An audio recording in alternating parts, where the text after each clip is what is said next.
is a kind of sound that does not ask anything of you, not the sound of traffic, which requires something, alertness, adjustment, the low-level monitoring that the body keeps running without being asked, not the sound of voices, which carries meaning, and meaning requires decoding, not the sound of anything urgent or mechanical, or aimed at drawing your attention toward it.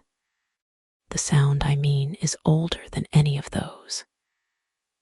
It is the sound of water falling on a surface that receives it without complaint, the patient drumming of rain on old glass, on roof tiles, on the broad leaves of a tree in a courtyard, on the packed earth of a lane between stone buildings. It is the sound that the world has been making in one variation or another, since before there were buildings or lanes or trees to receive it, and which has lost none of its comfort through all that repetition. You may be hearing it now, or something like it. Rain outside your window, or the memory of rain, or the imagined sound of it, which is just as good. Rain does not distinguish between the literal and the imagined. It is simply there, in the air around you, doing what it does. Settle in, then. Whatever you are resting on or against, the pillow, the mattress, the cushions of a sofa worn to your particular shape by the years, settle into it a little more completely. Let your weight go downward. The surface beneath you is doing the work of holding you.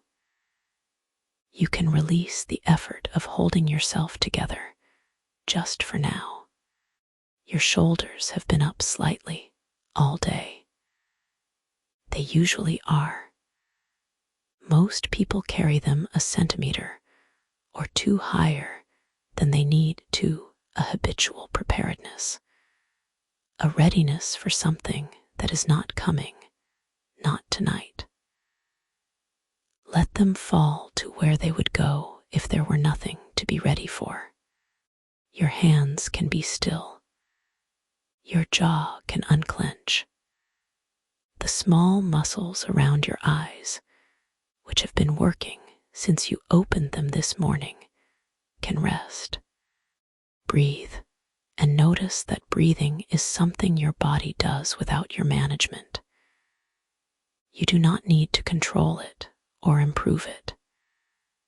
Just let it happen, the way rain happens, the way everything that is simply and completely itself happens without effort. The day has been what it has been. Some of it was good. Some of it was difficult. Some of it was ordinary in ways you won't remember next week. All of it is now behind you, already receding, already becoming the past, which is a country you don't have to live in. You are here instead, in this moment, in this warmth, in this quiet, and somewhere not far away, though it exists only in the space where stories live, which is a real space, make no mistake, as real as any room you've sat in. There is a narrow street in a small town. The rain is falling on it steadily. The cobblestones shine. The buildings on either side lean slightly toward each other, the way old friends do when they've been standing next to each other for so long they've begun to take on each other's posture. And at the end of this street, on the ground floor of the narrowest building of all, behind a low window running with rain, there is a light, a lamp burning amber, and beneath the lamp, a man at his work. Come a little closer. The rain will take you the rest of the way. Chapter 1. Edmund. The rain had begun at 2:30, which Edmund Pharaoh considered to be the correct time for rain. Not that he had strong opinions about most things. He was not, by temperament or habit, an opinionated man. He had been described, at various points in his life, as quiet, as patient, as the sort of person you forgot was in the room until you needed something, and then found, with some relief, that he was still there. He had accepted all of these descriptions without much resistance. They were approximately accurate. He was 61 years old and had been a cobbler for 38 of those years. And he had learned, somewhere in the middle of all those years, that the world was not greatly in need of more opinions. It had plenty. What it needed, he sometimes thought, was more careful attention. He paid careful attention. He was paying it now, to the boot on his last. It was a good boot, had been a good boot, was on its way to being a good boot again.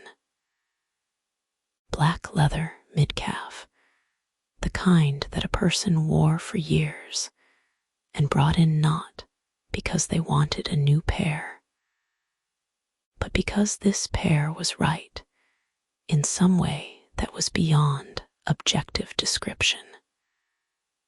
The leather had softened and shaped itself to the foot that wore it.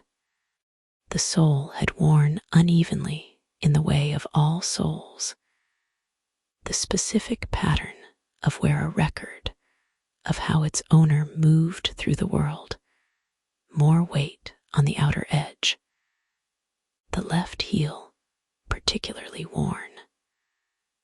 A slight scuff across the toe that suggested a habit of crossing the foot inward when standing. He could tell a great deal about people from their shoes. He did not always want to. Sometimes it was simply information.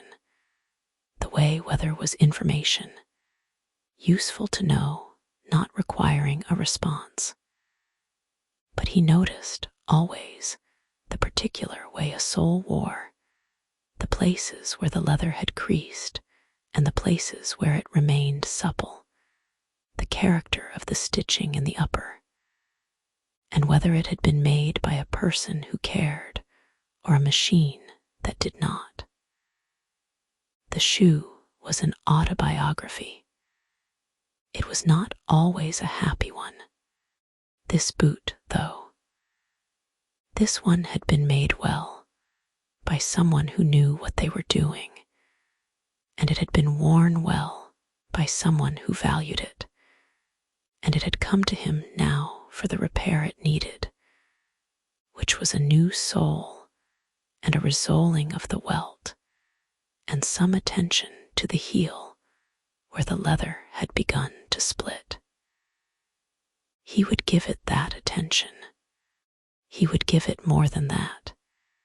He would give it the full measure of what he knew how to do. And when it left here, it would be good again.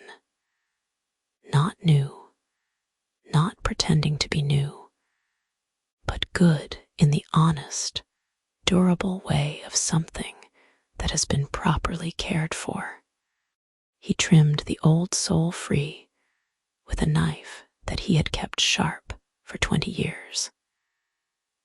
The knife was not remarkable to look at, a small, curved blade, a wooden handle worn smooth. But it was exactly what it needed to be.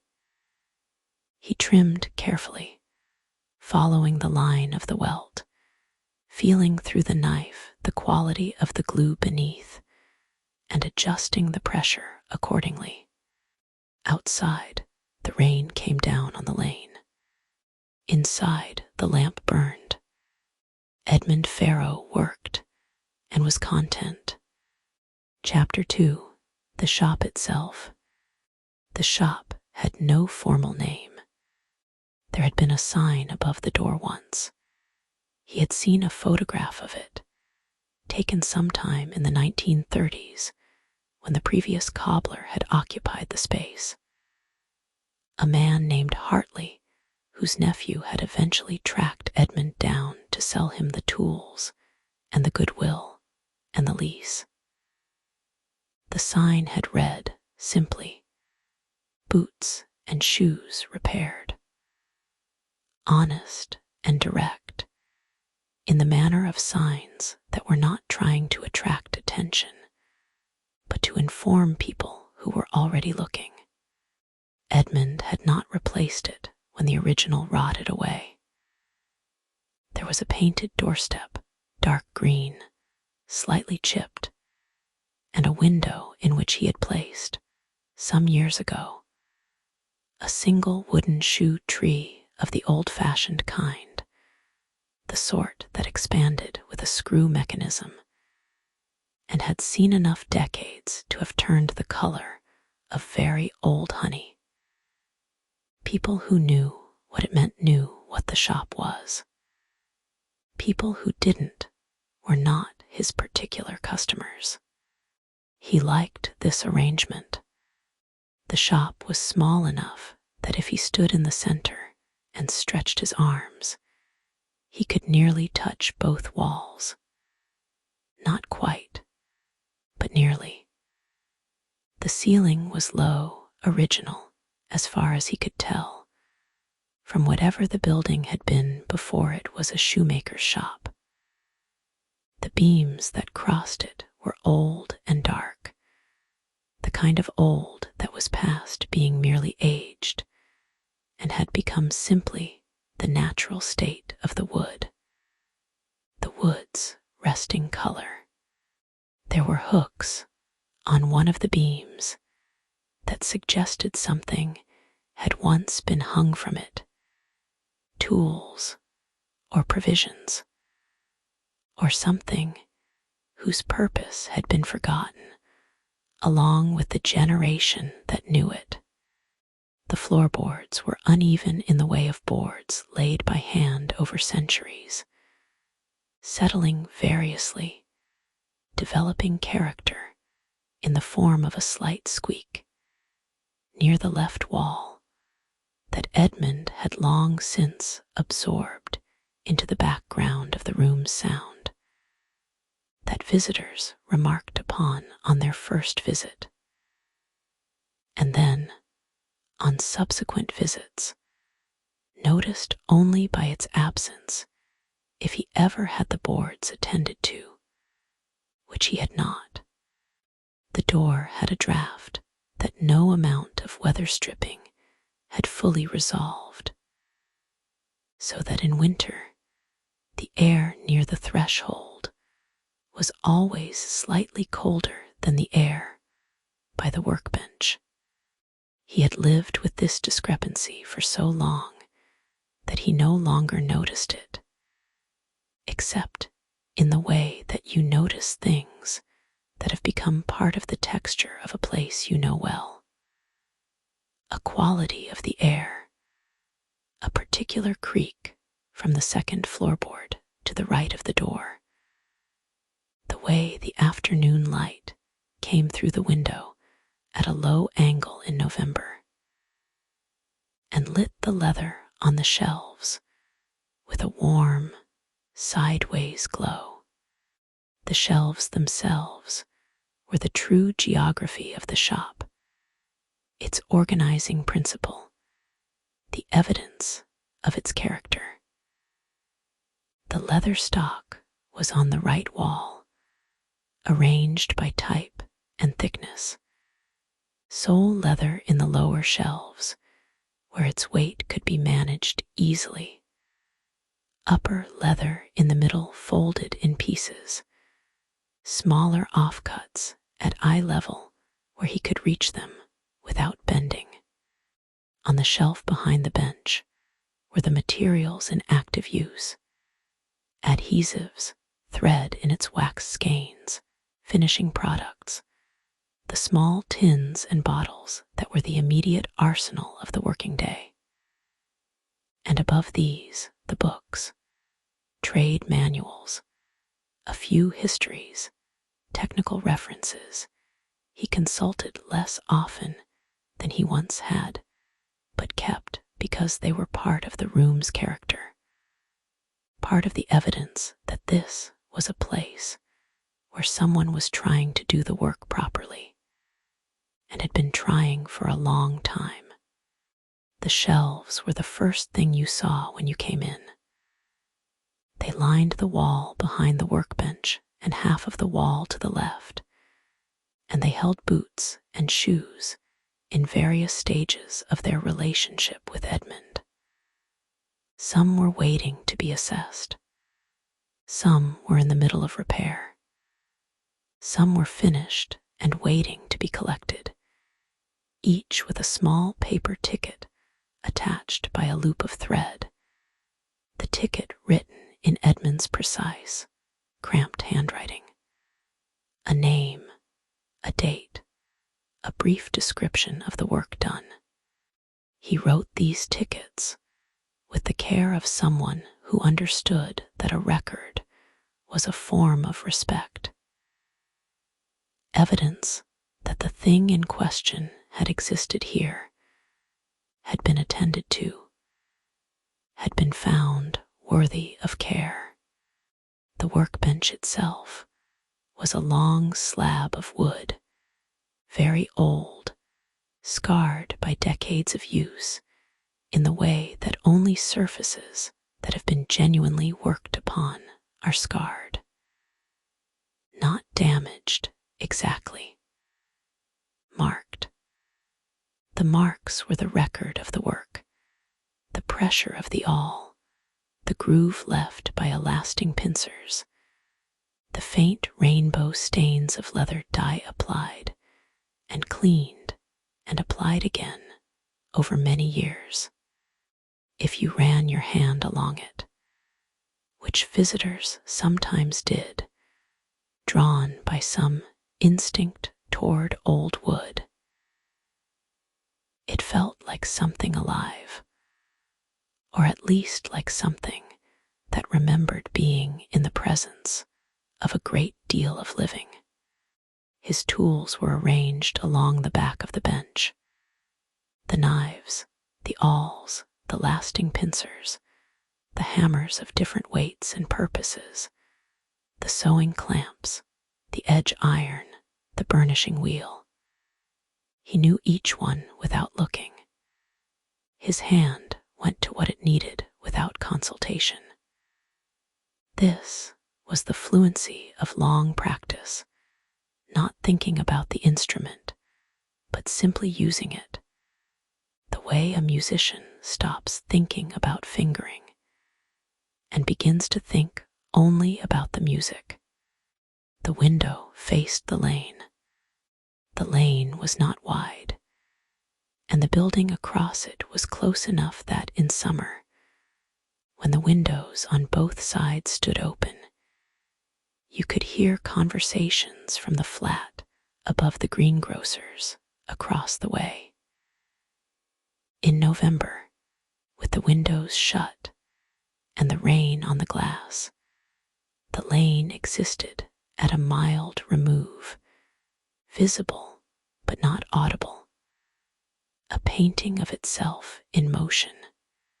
The rain was painting the lane now.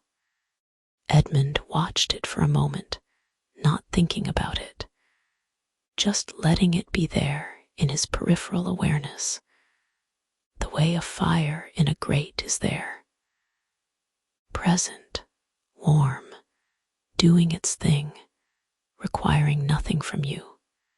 Then he went back to his boot. Chapter 3, Afternoon. It was a Wednesday. He always knew what day it was without needing to look.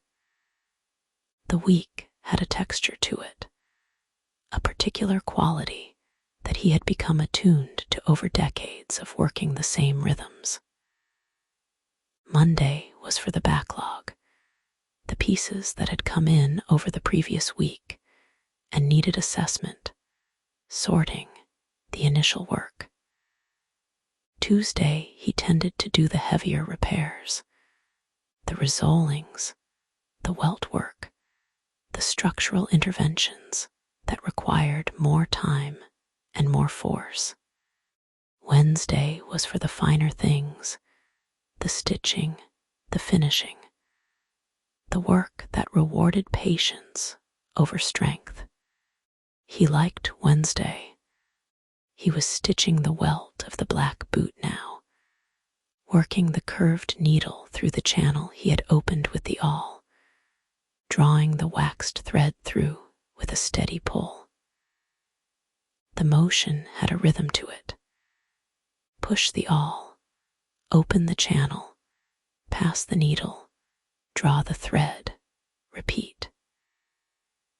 It was the kind of motion that required just enough attention to occupy the surface of the mind, while leaving the deeper layers free to move at their own pace. He had done a great deal of thinking at this bench over the years. Not deliberate thinking, not the kind that felt like effort, the kind with a chair and a plan and a question you were intending to resolve. The other kind, the kind that happened when the hands were occupied and the mind was running at low idle, drifting through things without pursuing any of them, visiting subjects, and then leaving them and arriving somewhere else. The way a walk through a town takes you past many doors without requiring you to enter any of them. He had thought about his father this way many times. His father had been a carpenter, which was not unrelated.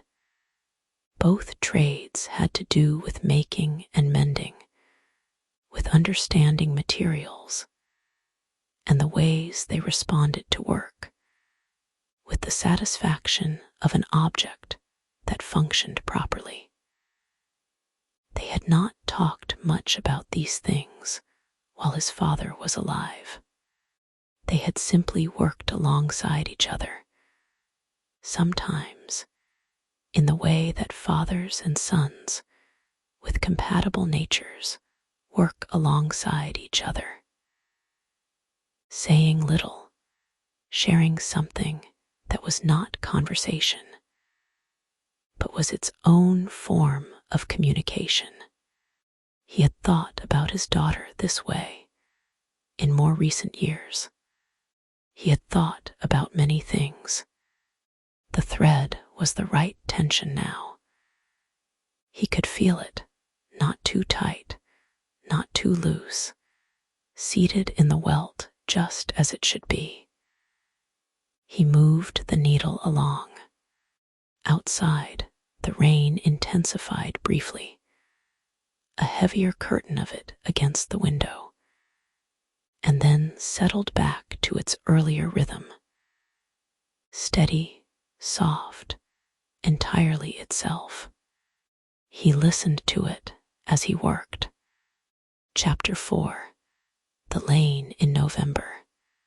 The lane that ran past Edmund Farrow's shop had been called, for as long as anyone in the town could remember, Tanner's Lane. This was historical. The lane had once led to the tanning yards that had operated along the river behind the row of buildings. And though the tanning yards had been gone for 150 years, the name had persisted with the stubbornness of old names in old places, which is to say, absolutely, The lane was paved with cobblestones, the real, rounded kind, not the flat, decorative sort. And these cobblestones had been there since the lane was laid, which was sometime in the 17th century, according to the local history society's booklet, which Edmund had read with genuine interest when someone donated a copy to the shop some years ago. The cobblestones were worn smooth in the center, where generations of feet and wheels had polished them, and slightly rougher at the edges, where less traffic passed. In the rain, they gleamed. Edmund could see a portion of the lane from where he sat. The window gave him a rectangle of it, approximately 3 meters of cobblestones, and the lower portion of the building opposite, which was a pale yellow ochre render that had darkened with rain to a deep gold. At the edge of his view, at the left margin of the window frame, was a piece of a drain pipe, and down this drain pipe the water ran in a continuous sheet, catching the light from the lamp in his window and breaking it into brief, bright pieces. He had looked at this view for 38 years. It had not become uninteresting. He could not have fully explained why. The lane did not change much. The building opposite did not change. The drain pipe had been replaced once, about 15 years ago, and he had felt briefly the mild disorientation of a changed detail in a familiar scene, the new pipe slightly shinier, the bracket at a fractionally different angle, and had then adjusted as you adjust to small changes in things you know very well, which is to say gradually and completely. But the light on the lane changed every day, and the weather on the lane changed every day, and the people who crossed his rectangle of window, the bottom half of them, their coats and boots and umbrellas, changed from hour to hour, and the season changed the angle of the light, and the season changed the quality of the rain, and November rain was different from April rain in ways that he had spent decades attending to. November rain was this: heavier in the individual drops, unhurried in its pace, committed to its work in the way of something that has no intention of stopping soon. It fell on the cobblestones and gathered in the slight depressions between them, and ran in small rivers to the drain at the corner, and lay in broad, shallow puddles in the wider, flat sections of the lane. It came from a sky that was a particular, even gray, not threatening, not dramatic, simply overcast, simply the sky doing its November business, which was to be gray and to rain, and to make the lamps inside the buildings seem, by contrast, very warm. The lamp in his window was warm. He was warm. The rain could do what it liked. Chapter 5. What November Smelled Like. Through the not quite sealed gap at the bottom of the door. The draft he had never fully conquered, came the smell of the lane in November. It was a complicated smell, which Edmund had spent some time analyzing over the years, not for any purpose, but out of the same attentiveness that made him notice everything else. There was the mineral smell of wet stone, which was the cobblestones themselves, which were old enough that the stone had its own particular scent when wet, something between chalk and clay, and something older than either. There was the smell of water itself. Rain had a smell, most people knew this. The technical name for it was petrichor, a word Edmund had learned from a crossword and had thereafter found useful, which was earthy and clean and very specific to rain rather than any other form of water. There was also, on wet days in November, the smell of leaves. The lime tree at the end of the lane lost its leaves through October, and by November they had accumulated in the corners and gutters. And wet leaves had a smell that was entirely their own.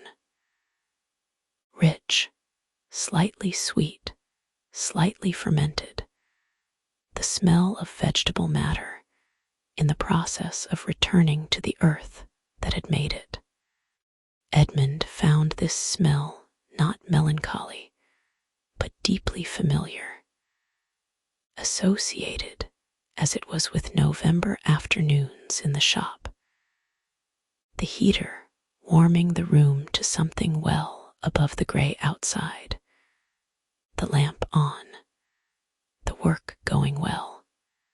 From the workbench itself came the shop's own smells. Leather, the dominant note, in its various stages. Fresh leather from the stock he kept on the shelf, which smelled rich and faintly animal. Older leather from the boots and shoes at various stages of their time with him, which smelled warmer and more settled. And the leather dust that accumulated from the grinding wheel, which was a fine, dry smell, almost powdery. Beneath the leather was the smell of wax, the beeswax he used for thread, the paste wax he applied to finished edges, and the smell of the adhesive, which was synthetic and sharp, and not particularly romantic, but had become so associated with the work itself that he had long since stopped noticing it as an intrusion. And at this hour, in this weather, there was also the smell of his tea.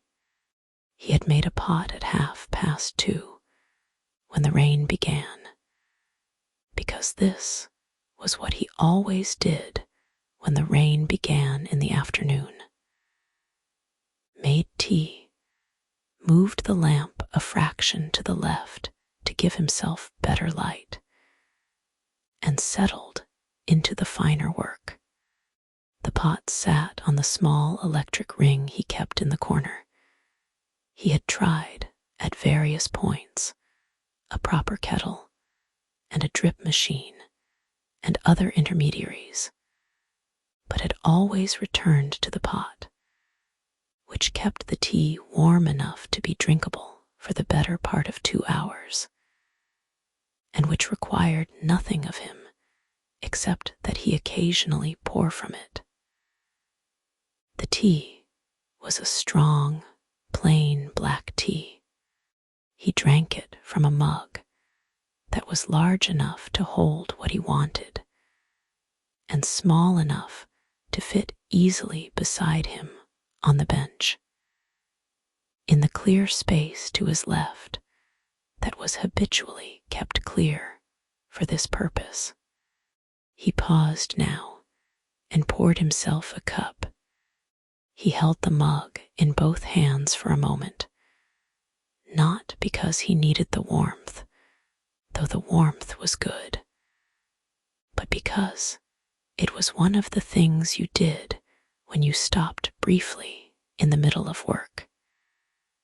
You held the cup, and you let the moment be what it was, and then you put the cup down and went back. He held it. He looked at the rain. He listened to the sound of it. He put the cup down and went back to his stitching. Chapter 6. The Heater and the Light. The heater was in the corner to his right. A small electric convector, older than most of the things in the shop, with a slightly oxidized grill and a thermostat that had not been precisely accurate in some years, but which was accurate enough. It ticked occasionally as it cycled through its range, a small metallic click that Edmund had long since filed away in the category of ambient sounds that required no attention. The dripping of the overflow pipe outside, the settling of the old building's timbers, the occasional clang from the boiler in the flat above. The heater kept the shop at the temperature he preferred, warm enough that he did not need a coat, not so warm that the leather became difficult to work. Leather changed with temperature, became stiffer in the cold, more supple in the warmth, and susceptible to damage if too hot, a fact he had impressed on several well-meaning customers over the years who had described drying their wet boots next to a radiator. The shop was the right temperature for leather and for Edmund, which were not quite the same temperature, but were close enough that the same setting served both. The lamp was a craftsman's lamp, the kind with a heavy base and an adjustable arm and a bowl shade that directed the light downward onto the work. He had bought it 20 years ago and had never found anything better. It cast a strong, clean light that was warm rather than blue. He had tried the bluer, more modern bulbs and had disliked them intensely, had found that under their light the colors of leather were slightly wrong. The greens and browns shifted towards something cooler and less true. The warm bulb in this lamp showed leather as it was, which was what he needed. In the broader shop, beyond the cone of the lamp's direct light, the light was dimmer and more general, the overhead strip that he kept at low intensity, enough to see by, but not so bright that it competed with the lamp's warmer tone. The effect was a kind of gradation, bright and warm at the bench, softer and more amber moving back toward the shelves, and at the window, the dim, weather-filtered light of the November afternoon outside. He found this arrangement deeply comfortable. The cone of the lamp was his world while he worked. Everything outside it was peripheral, present, but not demanding. The lane, the rain, the shelves of waiting shoes, all of it was there, and he was aware of it. But the circle of lamplight on the boot, and the needle, and the thread was where he lived in these hours. He drew the thread through again. Chapter 7. Mrs. Patel. At 3:10, the door opened. The bell above it rang, a small, bright sound, made by a proper brass bell hung on a spring, the kind that had been used in shops of this sort for longer than anyone living could remember, and which Edmund had retained not from nostalgia, but because it worked. The cold air from the lane came in with the visitor, carrying the smell of rain and wet wool. Mrs. Patel shook her umbrella before she came fully through the door. She always did this, and set it in the stand beside the entrance, and pulled back her hood and said, "Afternoon, Edmund." "Afternoon," he said, without looking up immediately, finishing the stitch he was on. Then he looked up. "You're earlier than I expected." I was passing. She was unwinding a scarf, a long one, in the kind of deep teal that suited her extremely well, which she probably knew. She was 73, a small, precise woman who had lived in the town all her life, and who came into the shop with some regularity, not always with shoes, sometimes simply to pass through, in the way of a person who has built a collection of comfortable stopping places into their daily circuit and visits them on rotation. I thought I'd save the trip tomorrow. She came to the counter. He had no proper counter, just the end of the bench, which served, and looked at what was on the shelves behind him. She did this every time she came in, conducted a brief survey, as if taking an inventory of the boots and shoes in progress, and comparing it against the last time she'd looked. He did not know what conclusions she drew from these surveys, but she always seemed satisfied by them. "Are mine done?" she asked. "The courts are done." He reached to the shelf where the finished pairs waited and took down a pair of cream-colored court shoes, low-heeled, well-made, the sort that a woman who values quality over fashion wears, because she has made her peace with knowing what she likes. He had resoled them and replaced the heel tips and applied a careful cleaning to the upper, which had needed it. They sat in a small paper bag now, the ticket threaded through the handles. "The walking shoes aren't done. They need more work than I thought." She took the bag and looked at the shoes inside, examined the sole he had applied, ran her thumb along the edge. She did this with all returned work, and he had learned early in their acquaintance that this was not suspicion, it was interest. She was a person who looked at things closely. What was wrong with the walking shoes? The shank was broken, the piece of metal inside the arch. He mimed the location briefly, touching the middle of the sole of his own hand. "I've ordered a replacement, but it won't be here until Friday." She nodded, absorbing this. "That's fine. Friday's fine." She set the bag on the counter and looked at the boot he was working on. "Whose is that?" "Don't know." He never did when people dropped things.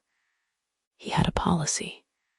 He did not ask names unless he needed them for the ticket, and he had found over the years that many people preferred to leave things without much ceremony and collect them in the same way, and that the work itself was the relationship, not the conversation around it. "Come in on Monday." Left it without a word. "It's a good boot," she said, which was her way of agreeing with him about objects. She had strong opinions about objects, about the quality of them, the care with which they'd been made, the way you could tell, from handling something, how much thought had gone into it. They had discussed this over the years, in the same way they discussed many things.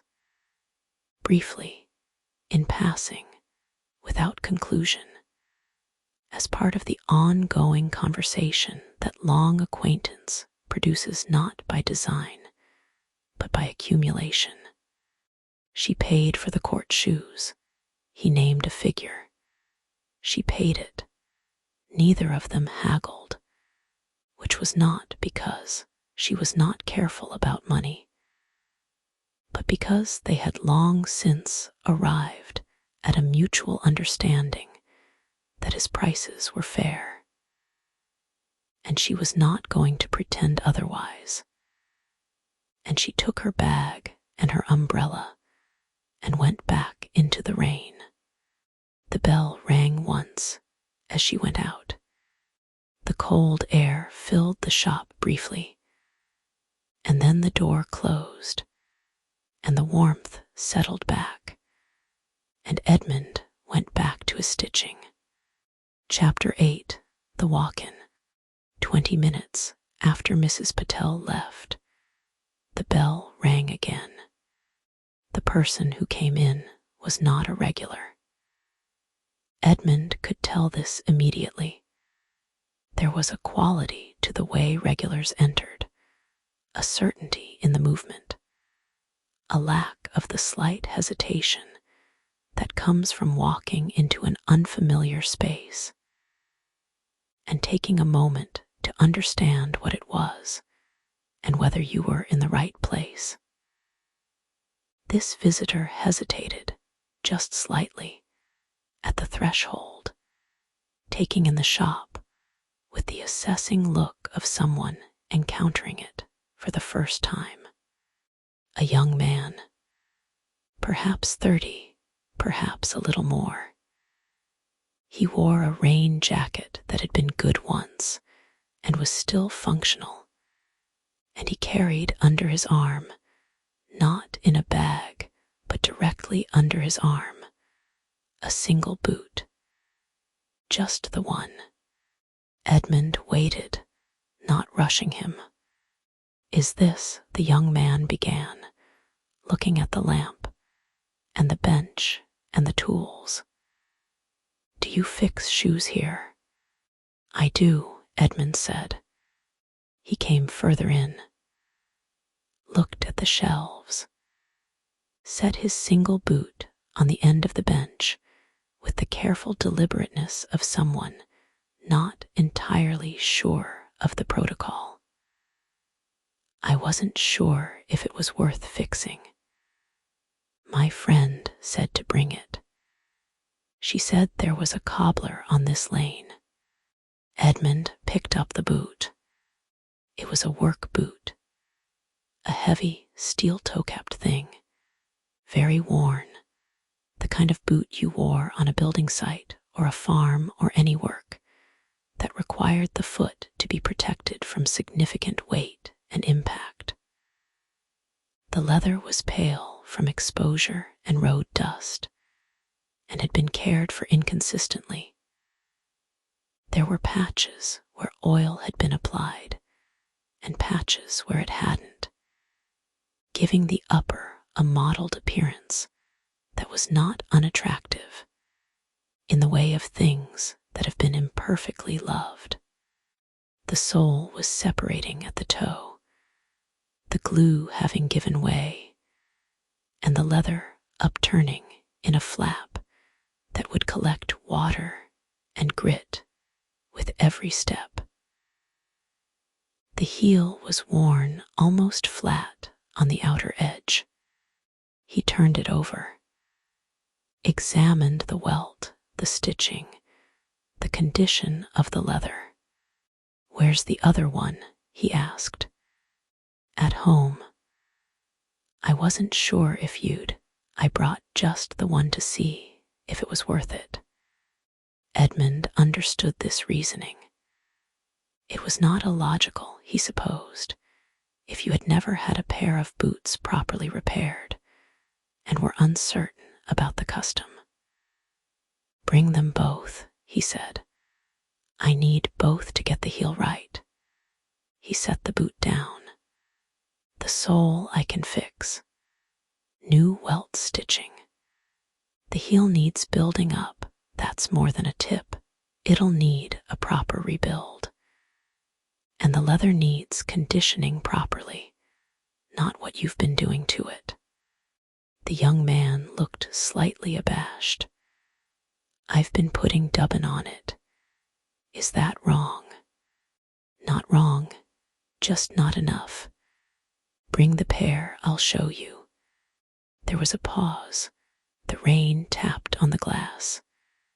Then, how long would it take? A week, maybe less. Another pause.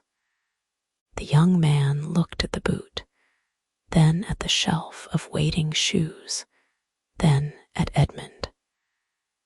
She said you were the right person. Your friend. Yeah, he picked up the boot and tucked it back under his arm. I'll bring both tomorrow, if that's all right. Fine, Edmund said. I'm here from 9. He left, and the bell rang, and the door closed, and Edmund turned back to his work. He thought, briefly, about the young man's friend, whoever she was, who knew the shop well enough to send someone here. He could think of several women who might have sent a young man to him with a single boot and a tentative manner. He didn't pursue the thought. He would find out more when the young man came back with both boots, or he wouldn't find out at all, and either outcome was fine. He poured another cup of tea. Chapter 9. The afternoon progresses. Between the young man's visit and 4 o'clock, the shop was quiet. No more visitors.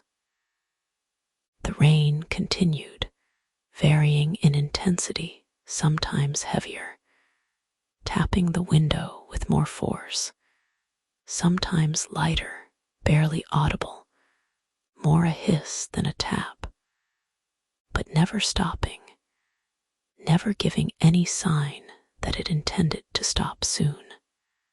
Through the window, the lane grew steadily darker, as the afternoon shortened toward evening in the way it did in November. The gray outside deepening through its various gradations toward the specific, amber-tinged dark of a rainy night in a town where the street lamps were old and warm. He thought about the young man in these quiet minutes, not with worry. There was nothing to worry about, but with the kind of mild, benign curiosity that people in a trade generate in him when they came for the first time.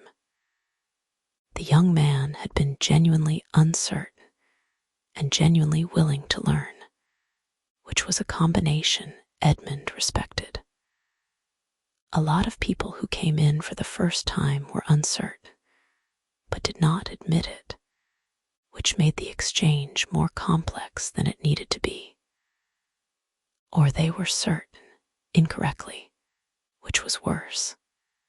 The young man had simply said what he didn't know, and had listened to what he was told, and would presumably come back with both boots as instructed.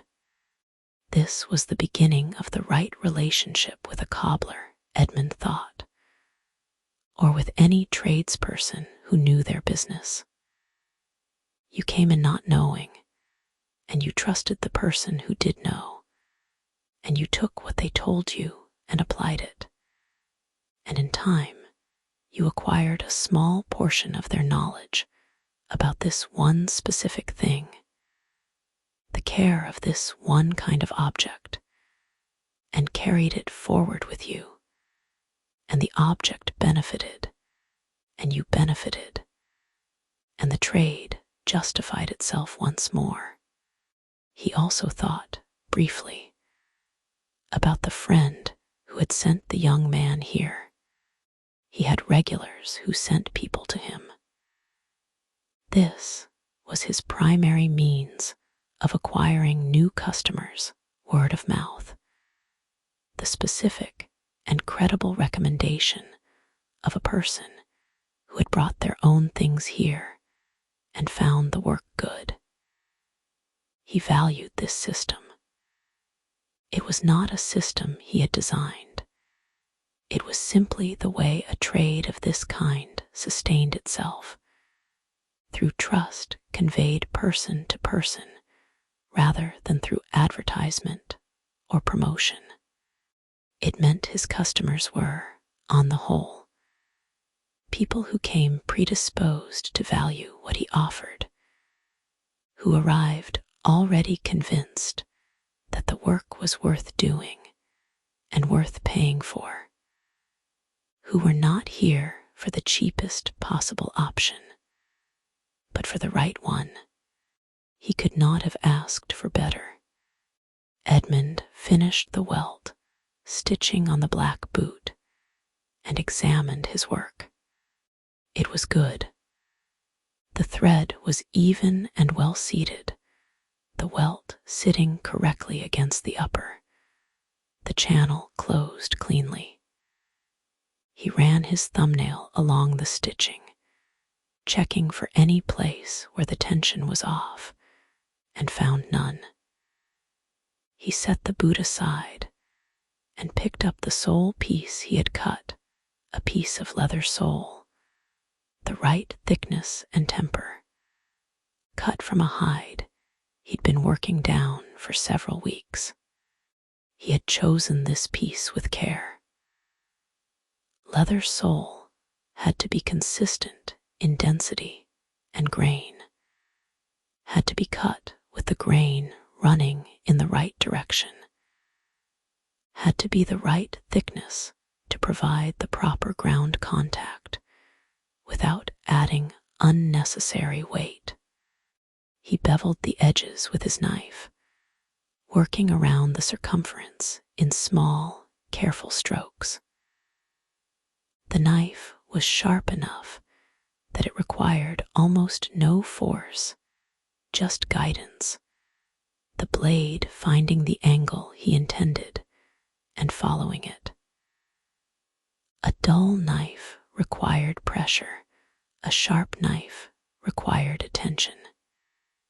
He preferred attention. The radio in the corner was off.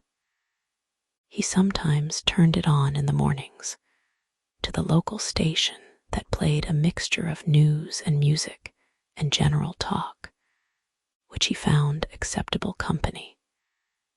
In the afternoons, he preferred silence. Or rather, he preferred the sounds of the shop itself, which was not silence precisely, but was close enough to it that the distinction mattered. The rain, the heater's occasional tick, the sounds of his own work, the creak of the floorboard when he shifted his weight. These sounds were enough. They were more than enough. They were, in their totality, a kind of music, not the kind that anyone had composed, not the kind that you could notate or play on any instrument, but the kind that a particular room in a particular kind of weather makes when inhabited by a person doing work they know how to do. He applied the adhesive to the sole and to the boot's welt with a brush, working carefully from the toe around to the heel, then set the boot aside for the adhesive to tack. This was the time you could not rush. The adhesive needed 5 minutes, or near enough, to reach the point where the bond would be strong. If you pressed too soon, it slipped. If you waited too long, it dried past its working state. 5 minutes. He had done this 10,000 times, and he knew 5 minutes to within a few seconds. He used the 5 minutes to tidy the bench slightly, putting away the knife he'd used, repositioning the awl, drinking the last of his current cup of tea. He looked at the window. The drain pipe was running hard, the water from the roof tiles having nowhere to go but through it and into the lane below. He could see, at the edge of his view, where the water hit the cobblestones and spread. A small, vigorous violence, the water dispersing outward before joining the general flow toward the drain. He had always liked the physics of water, the way it found its level, the way it followed the path of least resistance without being defeatist about it.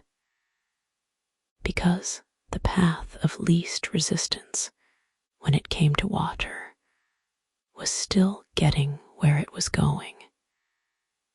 It just went that way efficiently. 4 minutes and 45 seconds. He pressed the sole to the boot. Chapter 10. His father's boots. His father had worn boots. This was not remarkable. Most men of his father's generation and occupation wore boots, at least for work. His father had been a carpenter and had worn, throughout Edmund's childhood, a pair of brown work boots that had seemed to Edmund, at the age of perhaps 8, to be of enormous size and great importance. They had sat beside the back door every evening, and his father had cleaned them every Sunday morning with the methodical care that he applied to most physical tasks. The brush, the polish, the buffer, each in sequence, unhurried. Edmund had watched this operation many times. He had not been asked to watch, he had simply appeared, drawn by the same instinct that drew him to watch any skilled repetitive task. His father had explained the sequence once, in the same matter-of-fact tone he used for all practical instruction. You clean first, then you condition, then you polish if it needs it. The conditioning matters more than the polish. The polish is the surface. The conditioning is what keeps the leather alive. He had remembered this. He had remembered it in the specific way that things you hear as a child sometimes stay with you, not because they were weighted with drama or delivered with particular emphasis, but because they were true in a simple and verifiable way, and because the person who said them did so with the comfortable authority of someone who knew what they were talking about from direct experience. The conditioning is what keeps the leather alive. He thought about this now, working the new sole into position, pressing along the edge with the bone tool to ensure the bond was complete along the welt. Leather was a material that wanted care. It was not demanding. It did not need daily attention. It did not deteriorate rapidly with neglect, but it responded to care in a way that was visible and real. Conditioned leather was supple and alive-looking, capable of further service. Unconditioned leather dried and cracked and gave way in the places where it was asked to flex, which were always the places that mattered most. His father had died at 72. He had still been wearing boots. Edmund had repaired them himself at the end, had resoled them twice, had rebuilt the heel, had applied more leather conditioner than was strictly necessary, because he had found the act of conditioning his father's boots comforting in a way he didn't examine too closely. His father had been pleased about this in a quiet, practical way, which was the only way he expressed pleasure in practical things. He'd said, "Good soul," 2 words, looking at the work. Then he'd put the boots on and gone out. Edmund trimmed the excess sole leather from around the welt, following the line with careful cuts. The smell of fresh cut leather rose, strong and clean. He kept working. Chapter 11, 38 years. He had not intended to be a cobbler. This was not unusual. Most people who ended up in a trade of this kind had not, at some earlier point in their lives, decided upon it. They had arrived at it through a series of contingencies that, retrospectively, seemed almost inevitable, but which had not felt inevitable at the time. In his case, he had been 23 and between things, between a job that hadn't suited him and a vocation he hadn't yet identified. And a man he knew from the town had mentioned that old Hartley's nephew was looking to find someone to take on the shop, since Hartley himself had died, and the nephew had no interest in the trade. He had gone to look, expecting nothing in particular. He had found the shop empty and cold, the bench dusty, the tools laid out in the order Hartley had left them. The nephew, a solicitor from the county town, uncomfortable in the space in the way of a person for whom the physical world of objects and materials was simply foreign territory, had shown him around quickly, anxious to be done with it. He had named a figure for the lease and the goodwill and the tools. Edmund had stood at the bench and held one of the tools, a lasting iron, heavy and old, its handle worn to the shape of the hands that had used it before his. He had held it and thought about his father's boots, and about his father's patient Sunday morning routine, and he had said yes.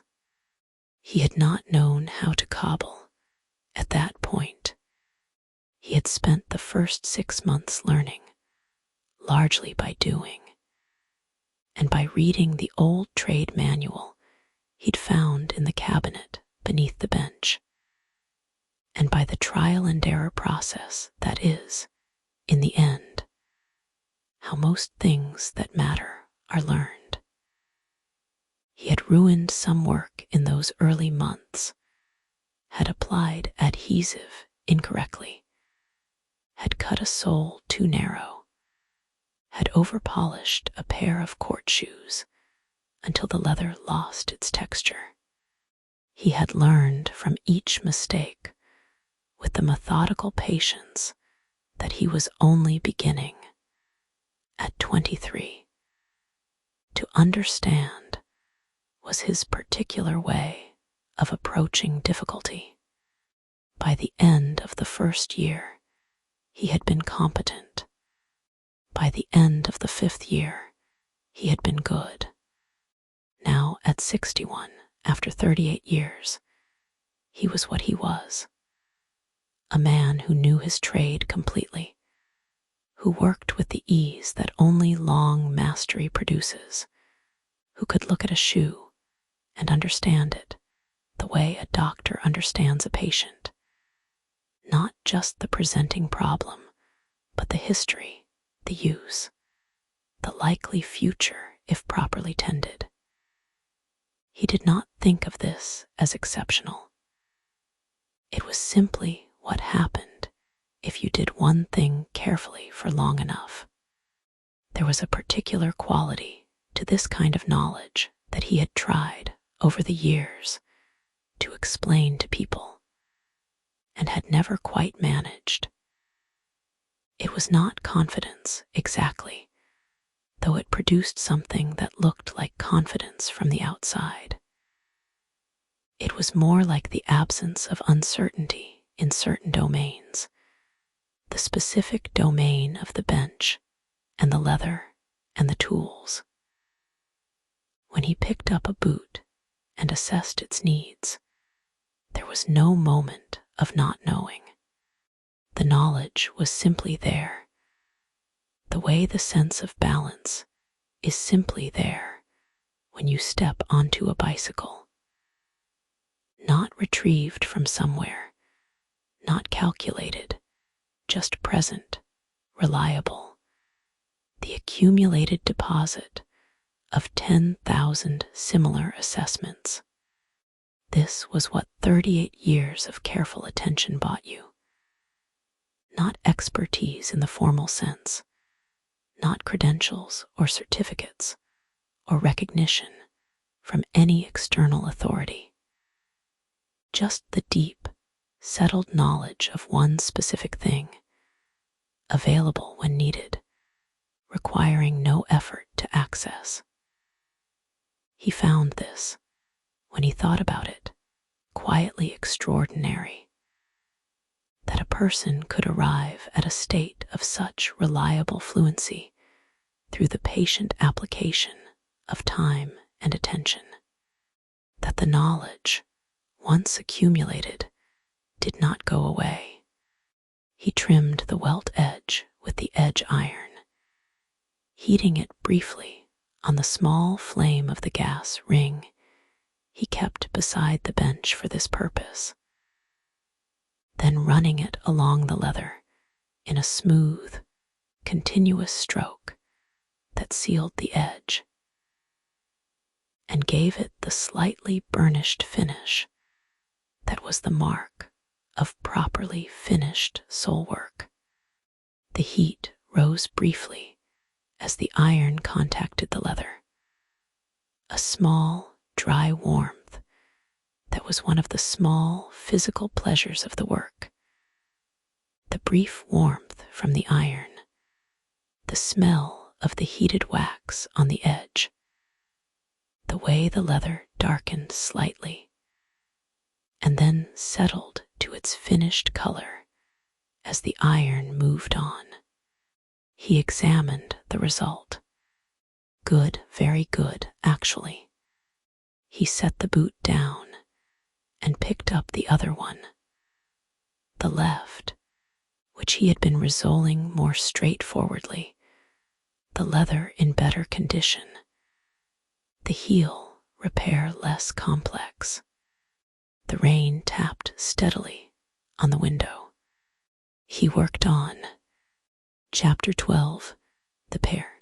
There was something he had always believed, which was that shoes should be repaired in pairs.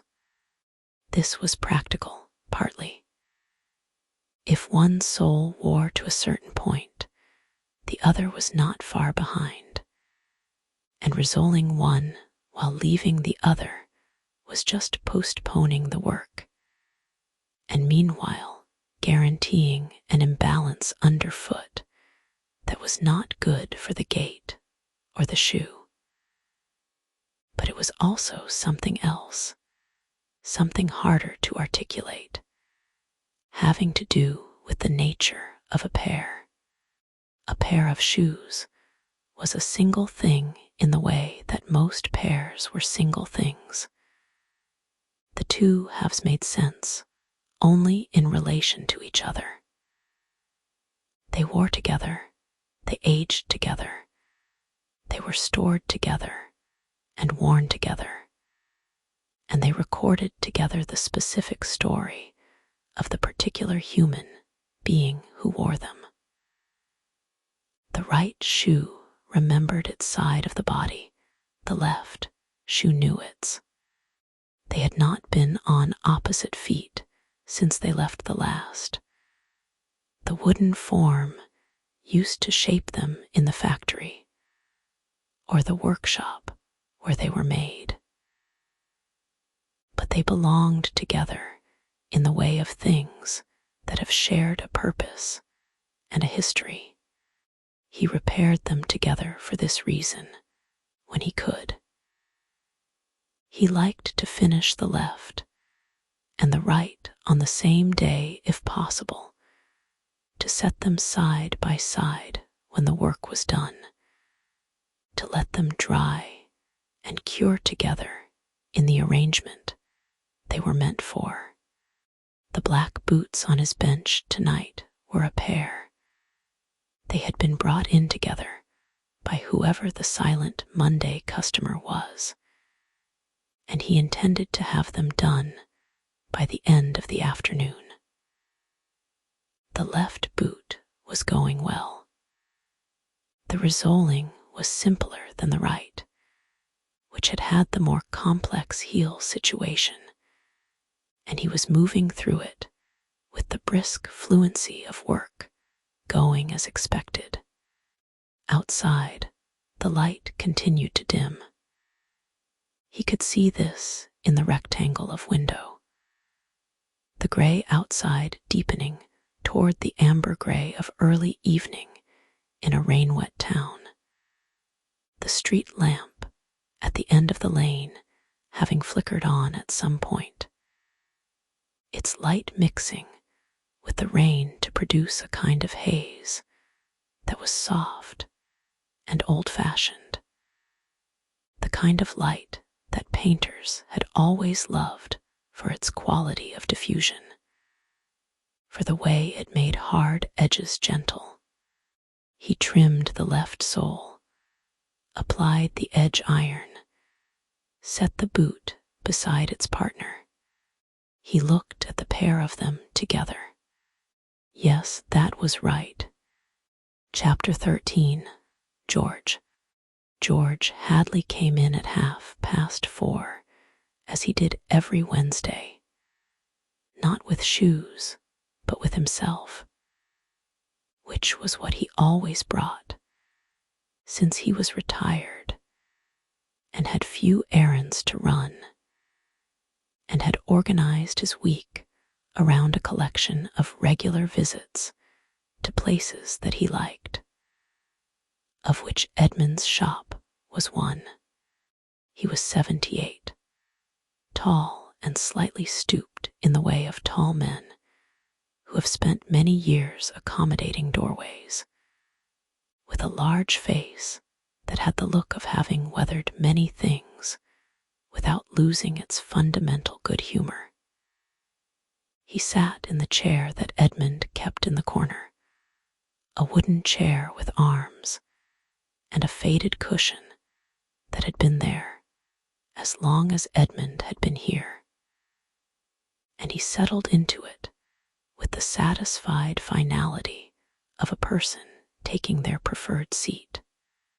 "Dreadful out," he said. "Been worse," Edmund said. "When?" Edmund considered this. "Last March, the week it rained for 9 days."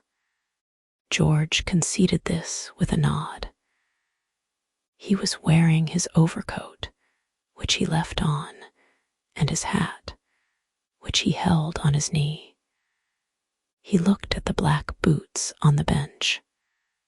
"Those look good. Getting there. Whose are they?" "Don't know." George absorbed this. He had learned, over the years of Wednesday visits, that Edmund's relationship with information was selective. He knew a great deal and shared some of it, and there was a clear, if unstated, principle governing which things fell into which category. He did not try to breach the principle. Moira's asking if you want to come to dinner Sunday, he said. Tell her yes. Edmund did not look up from the heel repair he was beginning on the left boot, but his tone was the warm, uncomplicated tone he used for things he meant entirely. George's wife, Moira, cooked in the specific way of people who learned from their mothers and grandmothers, and had not particularly updated their repertoire in 40 years, which meant that everything she made was rooted and satisfying, and had the quality of something that knew what it was. He went to dinner with them regularly. He ate well. He was always glad he had gone. She'll do the lamb, George said. Good. A comfortable silence descended. This was the usual character of their Wednesday sessions. A few exchanges, some comment on the weather or the week, and then a silence that was not uncomfortable, because it was between people who had known each other long enough that silence required no filling. George sat in his chair and watched Edmund work, which he always described to Moira afterward as restful. He did not mean it as a criticism. He meant it as a description of the shop's particular quality. The work, the lamp, the rain, the smell of leather, which was restful in the way of any environment where something purposeful and skilled was happening at the right pace. The Jennings boys setting up, George said, after a while. Where? The old watchmaker's place. He's going to do something with computers, repairing them. He sounded both approving and slightly baffled by this, which was not an unusual combination when George discussed things that had not existed in his working life. Rather him than me. Trade's a trade, Edmund said. That's what I told him. George shifted in his chair, settling more fully into its worn cushion. He asked me if it was worth it, starting your own. I said I wouldn't know, but I'd ask you. Edmund considered this. He kept working, the awl finding its way into the leather, opening the channel. And he considered what he would say, and what was actually true, which were not always the same question in the same proportion. It's worth it if the thing itself is worth it, he said finally. Not the business of it. The thing, the work. George was quiet for a moment. Then, I'll tell him that. You could also tell him to get enough in reserve for the first year. Because the first year is always harder than you think. Practical. Both things are true. George nodded, and the silence resumed. And outside the rain maintained its steady commentary on everything and nothing. And Edmund worked on the heel, and the lamp made its circle of warm light on the bench. And the afternoon moved, without hurrying, toward evening. Chapter 14. What George had done. George Hadley had been a school teacher for 35 years, teaching geography to children between the ages of 11 and 16. He had been, by all accounts, and Edmund had heard several, from people who had been in his classes, a very good teacher, which was a thing he was characteristically modest about when it came up. He deflected praise about his teaching with the good-natured efficiency of someone who had learned over decades that the praise was accurate, and that accepting it too readily would lead to conversations about himself that he found less interesting than conversations about almost anything else. What George loved about geography, which he had communicated to students with a success that Edmund attributed to the sincerity of the love rather than any pedagogical technique, was maps. Not as abstractions, but as evidence, as records of what human beings had understood about the world at particular moments, and how that understanding had changed and grown and occasionally been dramatically revised. He loved the drama of it, the way the coastlines of continents had slowly resolved into accuracy over centuries of navigation, the way terra incognita had filled in by degrees, each filling a story of someone's courage and curiosity and willingness to go somewhere that was not yet named. He would tell the story. He had told it to Edmund perhaps 6 times over the course of their acquaintance, each time finding something slightly different in it, of a particular map of Africa from the 16th century, which showed the continent's coastline with remarkable accuracy, and its interior with none whatsoever. The interior was decorated with engravings of fantastical creatures, and inscribed with place names that were pure invention, confident and unfounded, as if naming a place were the same as knowing it.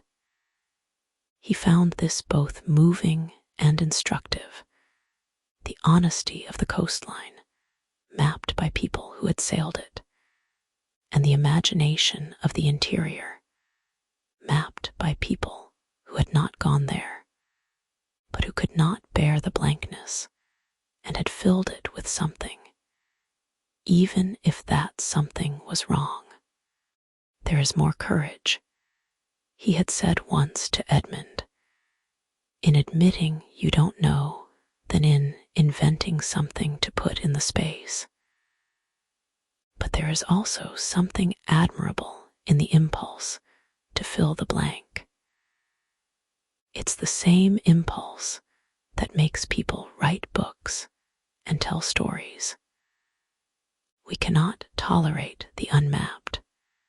Edmund had thought about this for some time after George said it. He still had maps. His house, in Moira's careful but tolerant management, had been organized so that the maps were confined to the study and one wall of the hallway. He had prints of historical maps, reproductions of early navigation charts, a framed ordnance survey of the surrounding landscape from the 1890s that showed the town as it had been before the development of the southern estate, the tannery marked, and the lane behind it clearly visible, running exactly as it ran now. The cobblestones, perhaps the same cobblestones, worn down by 3 more generations of boots. Edmund had been given, on his 60th birthday, a reproduction of a county map from 1743, beautifully decorated showing the town as a small cluster of marks on a landscape that was otherwise all fields and woodland, and the faint lines of roads that were little more than tracks. It was the county as it had been understood by the people who made the map. Imperfectly, but sincerely, with the care of someone trying to record what was there for the benefit of people who would come after them. It hung on the wall of the shop, above the shelf of finished shoes. He had pointed it out to Mrs. Patel once, and she had looked at it for a long time, and then said, "It's strange to be on a map of somewhere that was already old when the map was made." He had thought about this observation for some time afterward. He thought about it still, occasionally. The way a place could be old in multiple directions at once. Old relative to you who stood in it, and older relative to the people who had stood in it before you. Each generation's sense of ancientness relative to something else. The depth stacking up beneath the present in a column that was too long to see the bottom of. The cobblestones of Tanner's Lane were 350 years old. He had been on them for 38. Both things were true. Chapter 15. The shoes on the shelf. At some point in every afternoon, Edmund's attention moved to the shelf of finished work, not intentionally. He did not turn to look at it with any particular purpose. He simply became aware of it, the way you become aware, in a quiet room, of the presence of familiar things at the edge of your vision. The chair, the lamp, the particular arrangement of objects that has been the same for long enough that it is not objects anymore, but simply the background fabric of the place. The shelf of finished work was always satisfying to look at. It was the end of the process, all the work done, all the decisions made, the shoes and boots sitting in their transformed state, clean and repaired, and ready to go back into the world and be worn. There was a before and an after in every piece of cobbling, and the finished shelf was the after, the proof that the work had been done and done well. There were 7 pairs on the shelf tonight. The court shoes Mrs. Patel had collected were gone. These were the others. He could name them without reading the tickets. The walking shoes he described to Mrs. Patel, awaiting the replacement shank. A pair of men's Oxford shoes belonging to Dr. Winters from the surgery, re-welted and polished. A pair of children's boots, very small, their leather brightened and softened by the conditioning he had applied. A pair of leather sandals, incongruous in November, but needing repair nonetheless. Their straps restitched and the buckle hardware replaced. 2 more pairs of working boots at various stages. Each had its story. He did not know most of the stories. He knew only the stories the shoes themselves could tell, which were, he had come to believe, not negligible. The children's boots, for example. Very small, well-worn, the kind of boots a child wore not decoratively, but practically, in mud and fields, and on all the surfaces of an outdoor childhood. The leather had the honesty of boots that had been genuinely used, and the wear was even across the sole in a way that suggested a child who moved naturally, without the slight asymmetries that adult gait often developed. Perhaps that evenness was simply because children haven't yet had time to accumulate compensations, to adjust their walk around old injuries or habits. He had thought about this more than he'd expected to when he took the boots in. The child who wore them was moving through the world in an open, even way. He hoped the world was being kind in return. He turned back to his own work. Chapter 16, The Last Customer. At 5 o'clock, the bell rang one more time. This was later than most customers came. He closed at 5:30, officially, though the closing time was approximate in the way of all his procedures. He closed when the work was done and the day felt done, which was usually around 5:30, but was not governed by the clock with any rigidity. The person who came in was a woman of perhaps 50, in a heavy coat, her hair wet from the rain. She was carrying a pair of shoes in a plastic bag, which she held out immediately on entering, before she had quite finished coming through the door. "I'm sorry, are you still open? I walked past and I saw the light." "I'm still open," he said. She came in fully. The door closed behind her.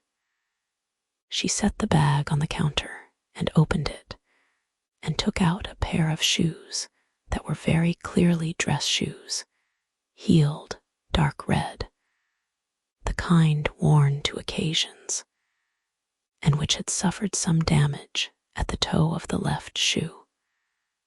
A significant scuff, deep enough to have broken through to the pale inner leather beneath.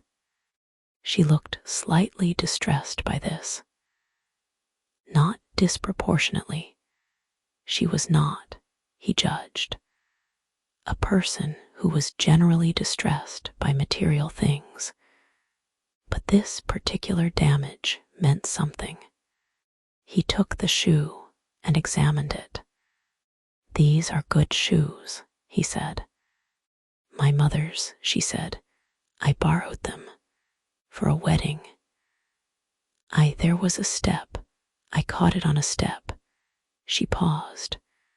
"I don't suppose you can do much about it." He turned the shoe under the lamp. The scuff was deep, but not catastrophic. The leather was intact, had not torn, had only been compressed and scraped. This was repairable. Not perfectly. He would not pretend to her that the leather could be made to look as if it had never been touched, but close enough that the difference would require close examination to detect. And from the toe of a shoe that would be worn on feet and therefore viewed, most of the time, from above and at an angle, the repair would not be visible at all. He told her this. She exhaled, a release of something she had been carrying. "She doesn't know yet that I borrowed them," a small pause, "or that they got scuffed." He kept his face neutral, which was not difficult. He had been receiving confessions of this kind, not exactly confessions, but admissions of the particular guilt that comes from accidentally damaging something that belongs to someone you love for 38 years.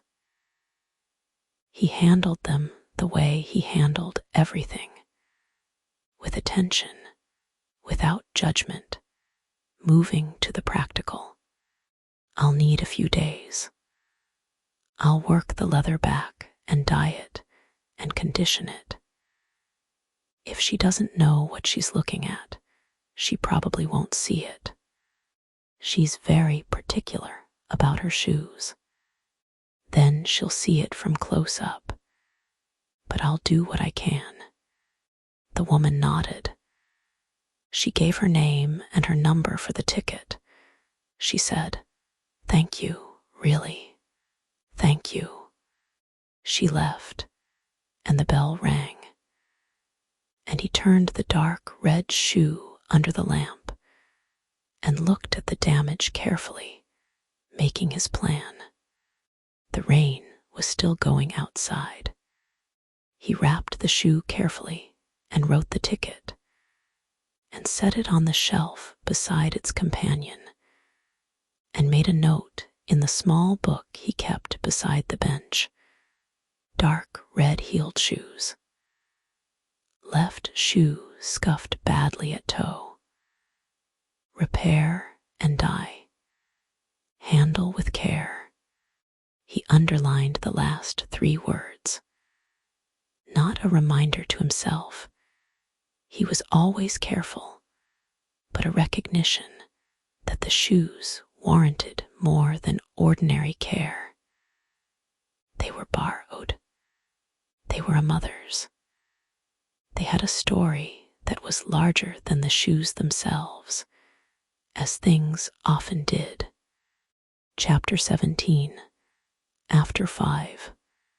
George had gone at 5:20 with his hat and his coat and a repeated promise to convey the Sunday dinner invitation in the most favorable terms. The shop had been quiet since then. Edmund finished the black boots at 5:30. He set them side by side on the bench under the lamp and looked at them for a long moment, this last assessment before anything went on the shelf. The risoling was clean and even. The welt stitching was good. He ran his thumbnail along it again, just to confirm what he already knew. The heel rebuild on the right boot was solid, the leather well compressed, the edge iron finishing crisp. He had conditioned the uppers as part of the work, applying a good leather conditioner with a cloth and working it in with small circular motions, and the leather had responded. It had deepened slightly in color and had taken on the supple quality of properly cared for leather, not shiny, not artificial, just alive. He turned the right boot over and looked at the sole from the outside. Good, very good. He set them on the shelf with their ticket. The ticket said Monday drop-off. Both boots. Risole, reheel, condition. Done Wednesday. He straightened the shelf slightly, repositioning a pair of Oxford shoes that had shifted. Then he stood back and looked at the shelf as a whole. 7 pairs, now 8. All done or nearly done. He went to the sink in the back, a small, utilitarian sink, beside which he kept a bar of pumice soap for the leather residue that accumulated on his hands throughout the day, and washed his hands. The water was hot, which was one of the small, reliable pleasures of the workday. Hot water for washing hands at the end. He had made sure the boiler was adequate for this in the early days when he was establishing the shop's infrastructure, and he had never regretted the minor additional expense. He dried his hands on the towel he kept on the hook beside the sink. He turned off the hot plate the teapot had been sitting on. The tea was cold now, and had been for some time, which he had not bothered addressing, and rinsed the mug. Then he went back to the bench and stood beside it for a moment, looking at the empty surface. The tools were in their places. The lamp was still on. The rain was still going outside. He turned off the overhead strip light.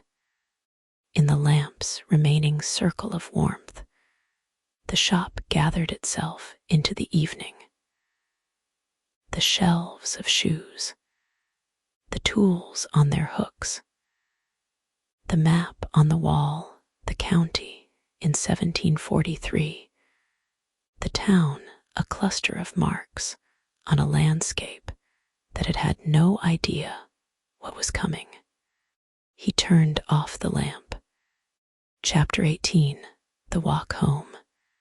He put on his coat and his hat and his gloves, and he went out into the lane. The cold hit him immediately, not unpleasantly, because he was well dressed for it, but with the particular directness of November air after a warm room, the kind of directness that was like a correction, a reminder that the outside world was conducting its own business, and that your warm room feelings were your own affair. He accepted this correction without resentment. He liked cold air. He liked the way it organized his breathing, made each breath a distinct event rather than a background process. The rain had eased to a fine, almost invisible mizzle. Not rain exactly, but a suspension of water in the air, the kind that you feel on your face and see on your coat sleeve, but cannot quite hear landing. The cobblestones of the lane were dark and wet, and reflected the street lamp in broken, shifting pieces. His boots rang on the cobblestones. He was wearing, as he almost always wore, a pair of boots he had made himself in the 3rd year of the shop, which he had resoled 8 times since, and which showed no signs of needing retirement. They were unremarkable to look at, brown, mid-cut, well-fitted, but they fitted him perfectly, shaped to his foot over decades of wear, and they made a particular sound on cobblestones that he recognized as his own. He walked to the end of the lane and turned right. The town was in the early phase of its evening, the shops mostly closed, the pubs beginning to show light in their windows, a few people moving between the rain and wherever they were going with the purposeful efficiency of people who have somewhere warm to be. He was not in a hurry. He never was in the evenings, unless there was a specific reason. He walked the way he worked, at the pace that the thing itself suggested, which was usually slower than other people's pace, and which he had stopped apologizing for many years ago. His route home took him past the market square, which was empty at this hour. The stalls that set up on Saturday mornings a memory of themselves in the wet dark. The space open and rain-slicked and lit by a single lamp that had been there long enough to have a patina of rust at its base. He had walked through this square 10,000 times in the 38 years he had been here, in every weather, at every hour, and he could not claim to have grown tired of it in the way that familiarity is supposed to produce. He had instead grown accustomed to it, which was not the same thing at all.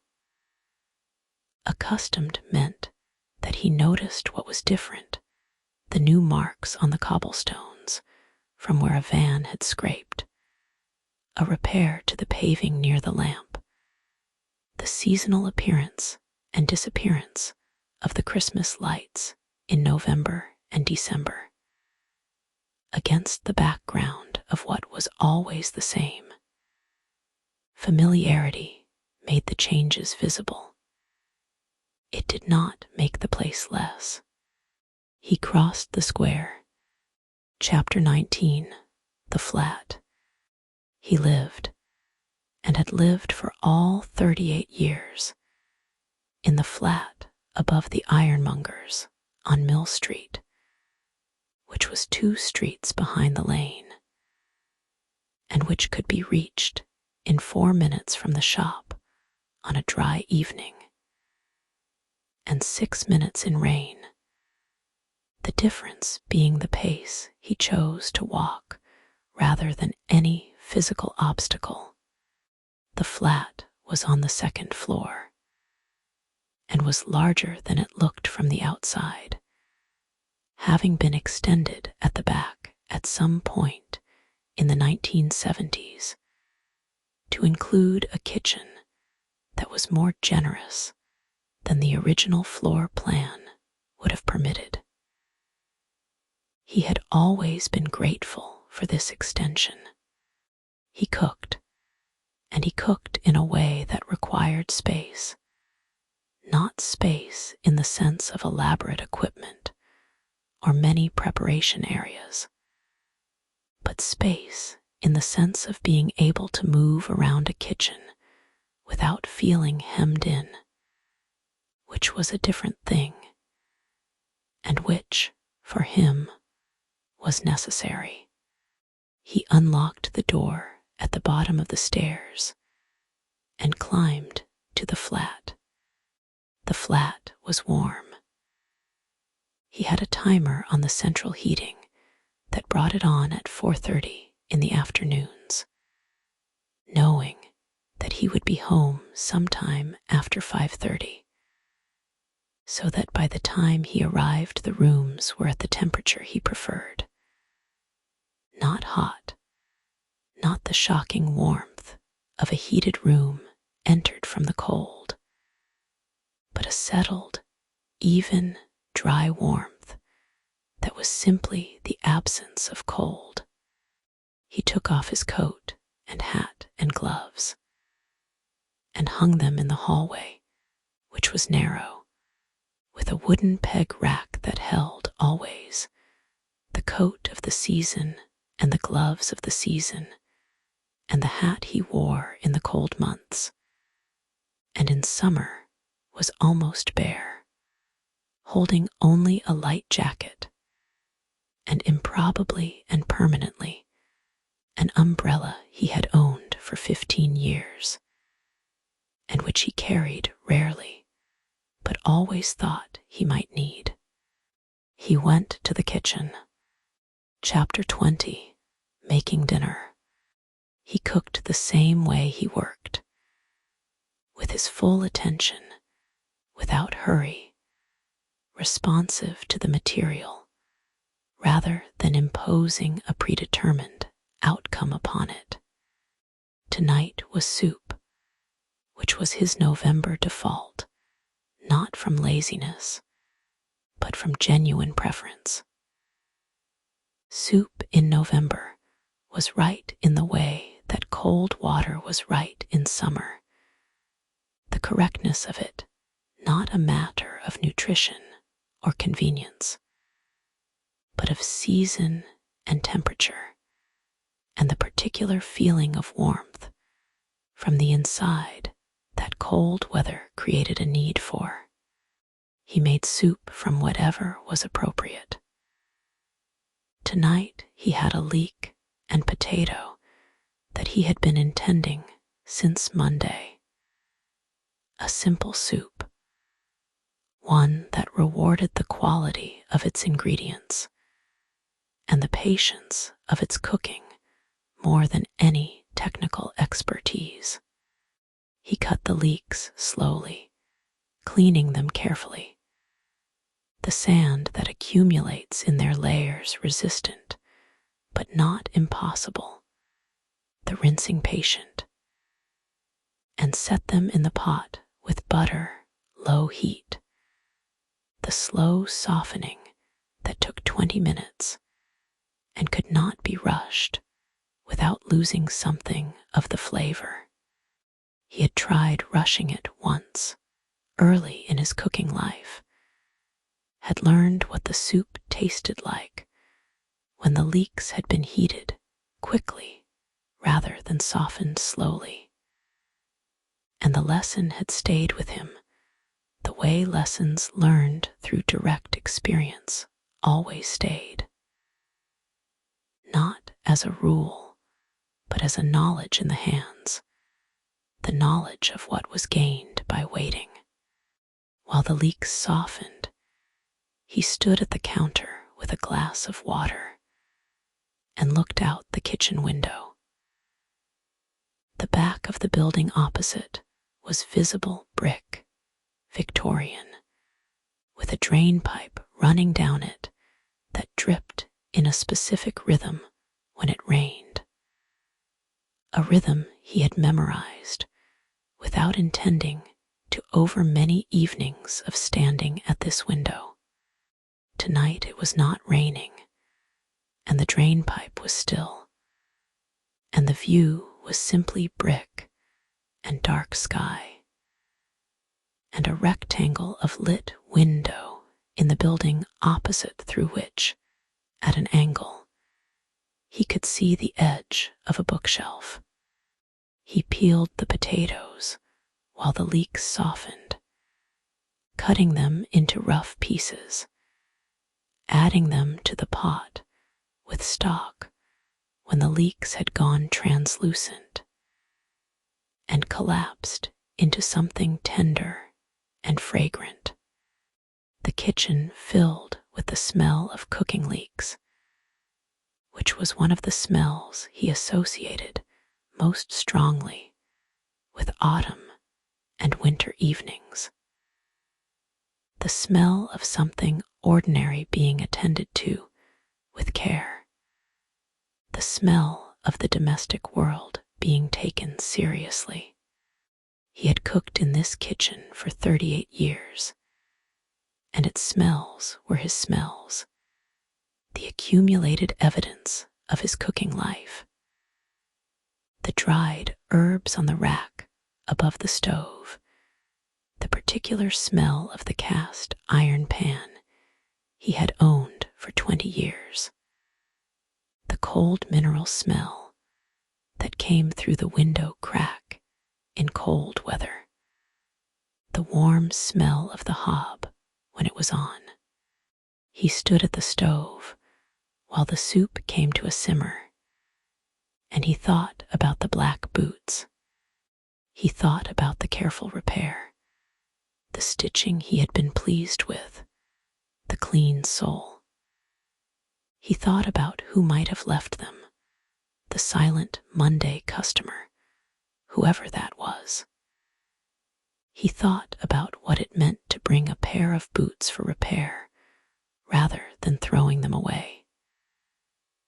The faith that implied in the possibility of mending, in the value of the thing that already existed over the easier acquisition of something new. He respected this faith. He had spent his working life in its service. He had spent 38 years being the person that faith was placed in, and he had tried to be worthy of it with consistency. Not perfectly, because no work was perfect, but with the honest application of everything he knew, which was considerable by now, and the acknowledgement when the result was not quite right, and the offer to do it again when it wasn't. He thought he had done right by the boots. He thought the owner would think so too. The soup simmered. He added a little salt, a little white pepper, tasted with a spoon, added a small amount of cream he had not planned on, but which the soup seemed to want, which improved it. The potatoes would take another 10 minutes at least. He put the lid on and turned the heat to low and went to sit in the chair by the window. Chapter 21. The chair by the window. The chair by the window was not remarkable. It was a worn armchair in a dark green fabric that had been wearing thin for several years, but which he had not yet replaced, partly from inertia, and partly from a real attachment to the worn-in quality of it. The way the arm on the right had compressed to exactly his elbow's weight, the way the back had shaped itself to the particular angle at which he sat. A chair that had been used enough to know you was better than a new chair that required adjustment. From this chair he could see, at an angle, down the length of Mill Street. The street was wet and mostly empty, the shop fronts dark except for the ironmonger's one floor below, which kept late hours. The lamp at the corner was on, throwing a circle of amber onto the wet pavement. He had looked at this lamp from this chair in every season. At every hour, he had occasion to be in this chair at night, and it had become one of those small fixed points that organize a life without anyone designating them for this purpose. A lamp that was simply there, doing its work, reliable in the way of things that have no choice but to be reliable. He watched the rain for a while. It was still going. Lighter than it had been, the mizzle of the walk home had continued without intensifying, which was the polite kind of November rain, the kind that was present without being dramatic. He watched a figure cross the circle of lamplight. A woman in a yellow hat, walking a small dog that trotted ahead with its own agenda, pulling the lead with the cheerful authority of a small dog that has decided where they are going and considers the human's preferences a secondary matter. And then the street was empty again. He thought about the day, Mrs. Patel and her court shoes, the young man with his single boot, George in the corner chair, the woman with her mother's dark red shoes, her distress and her gratitude, the 7 pairs on the shelf, the pair he had finished this evening. A Wednesday in November, going in the way of Wednesdays in November, the rain, the lamp, the work, the good resolution of problems that had existed and had been attended to. He thought about Alice in Edinburgh, whether she had received his last letter yet, what she was doing this evening in her flat in the city he had visited twice, and liked more than he had expected to. She had, according to her last letter, been spending Sunday afternoons reading in a cafe near her flat, which she described with the precision she used for places she liked. The particular table, the quality of the light, the noise level of the place, and how it managed to be both occupied and quiet. The specific coffee they made there that was, she said, probably not actually better than any other coffee, but felt that way because of all the other things. He hoped she was in her cafe this Sunday. He hoped she was warm and the coffee was good. He thought about the woman and the dark red shoes, and he thought, not for the first time, about the particular kind of trust that an object could carry. The woman had not simply borrowed shoes. She had borrowed the trust of her mother's careful keeping of a good pair of shoes, the years of proper care, and the investment of those years, the whole history of the shoes as an expression of her mother's relationship to things. The scuff was not just damage to leather. It was an intrusion into that history, a moment where the daughter's use had overlapped imperfectly with the mother's keeping. And the repair he would do had begun to plan already. The approach clear in his mind was not just fixing leather. It was trying to restore the history, to make the intrusion invisible, to return the shoes to the condition in which the mother had kept them. He found this thought satisfying rather than heavy. He could do that. He was fairly sure he could do that. He was, he thought, deeply fortunate, not in any complicated sense, not in the sense of great luck or extraordinary circumstance. In the simpler, daily sense, the sense of having a life that fit him, the way a good boot fitted the foot that wore it. He had not designed this life deliberately. He had arrived at it by contingency and disposition, and the particular moment of standing at a dead man's bench, holding a lasting iron and saying yes. But it fit. The work fit the kind of attention he had to give. The shop fit the scale of connection he was comfortable with. The town fit the geography he needed around him. He was 61 years old, and he lived in a flat above an ironmonger's. And he was a cobbler. And he was, quietly and completely, exactly where he was supposed to be. The soup was probably ready. He got up and went back to the kitchen. Chapter 22. Soup and the Radio. He ate the soup at the kitchen table, which he preferred over the chair or any less deliberate arrangement. He had strong feelings about eating at a table.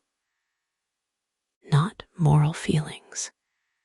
He did not think badly of people who ate elsewhere, on sofas or in front of screens, though he did sometimes wonder what they made of the meal without the table's small ceremony to organize it.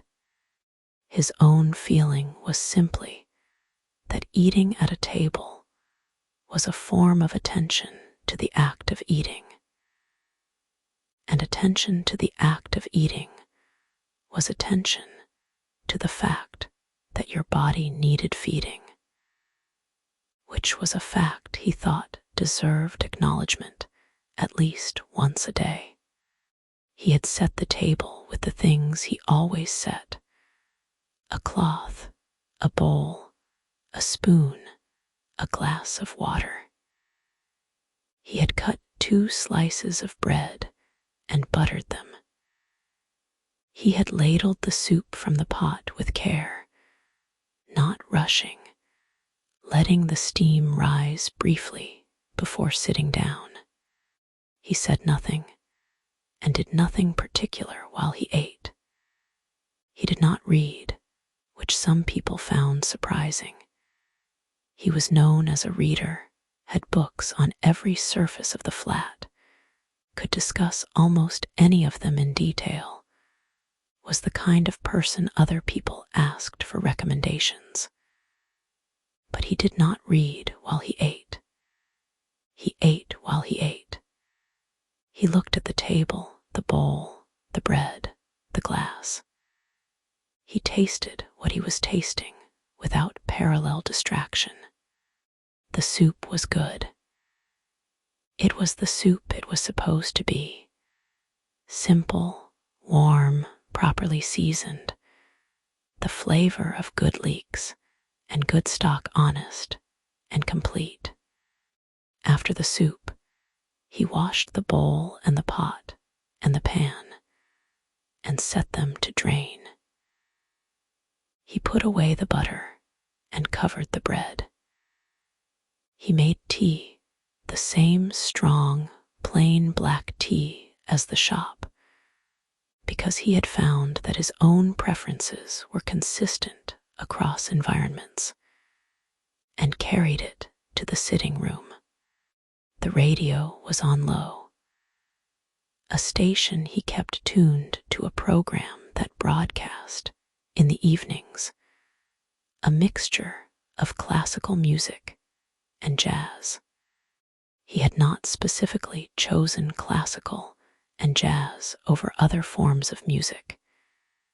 He had simply found, over the years, that this station suited the evenings, that the music it played was music that occupied the room without dominating it, that provided a presence without requiring engagement, that allowed him to read or simply sit without competing with his thoughts for the same bandwidth.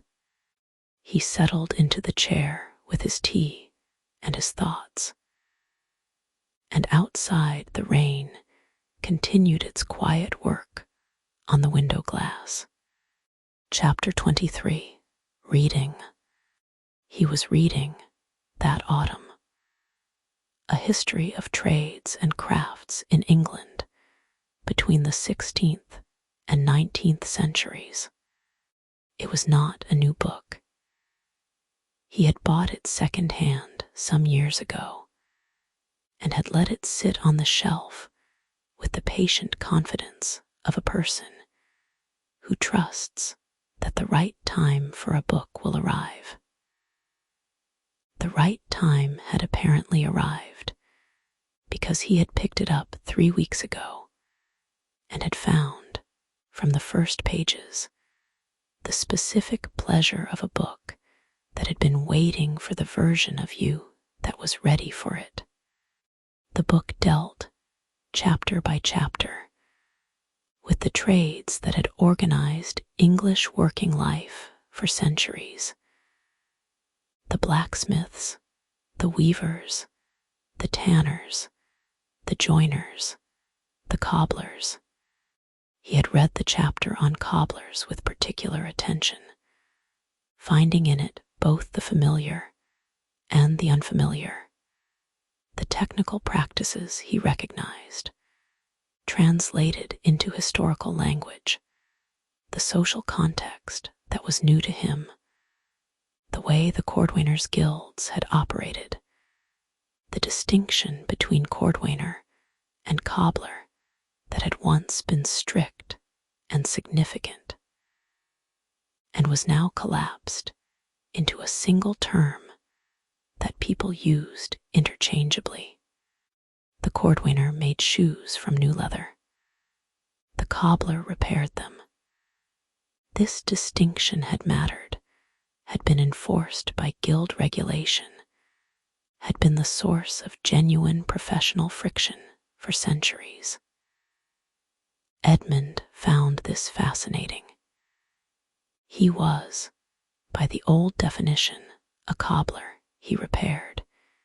He did not make from new, except for the 2 or 3 pairs a year he made for himself, or for people who specifically sought him out for bespoke work.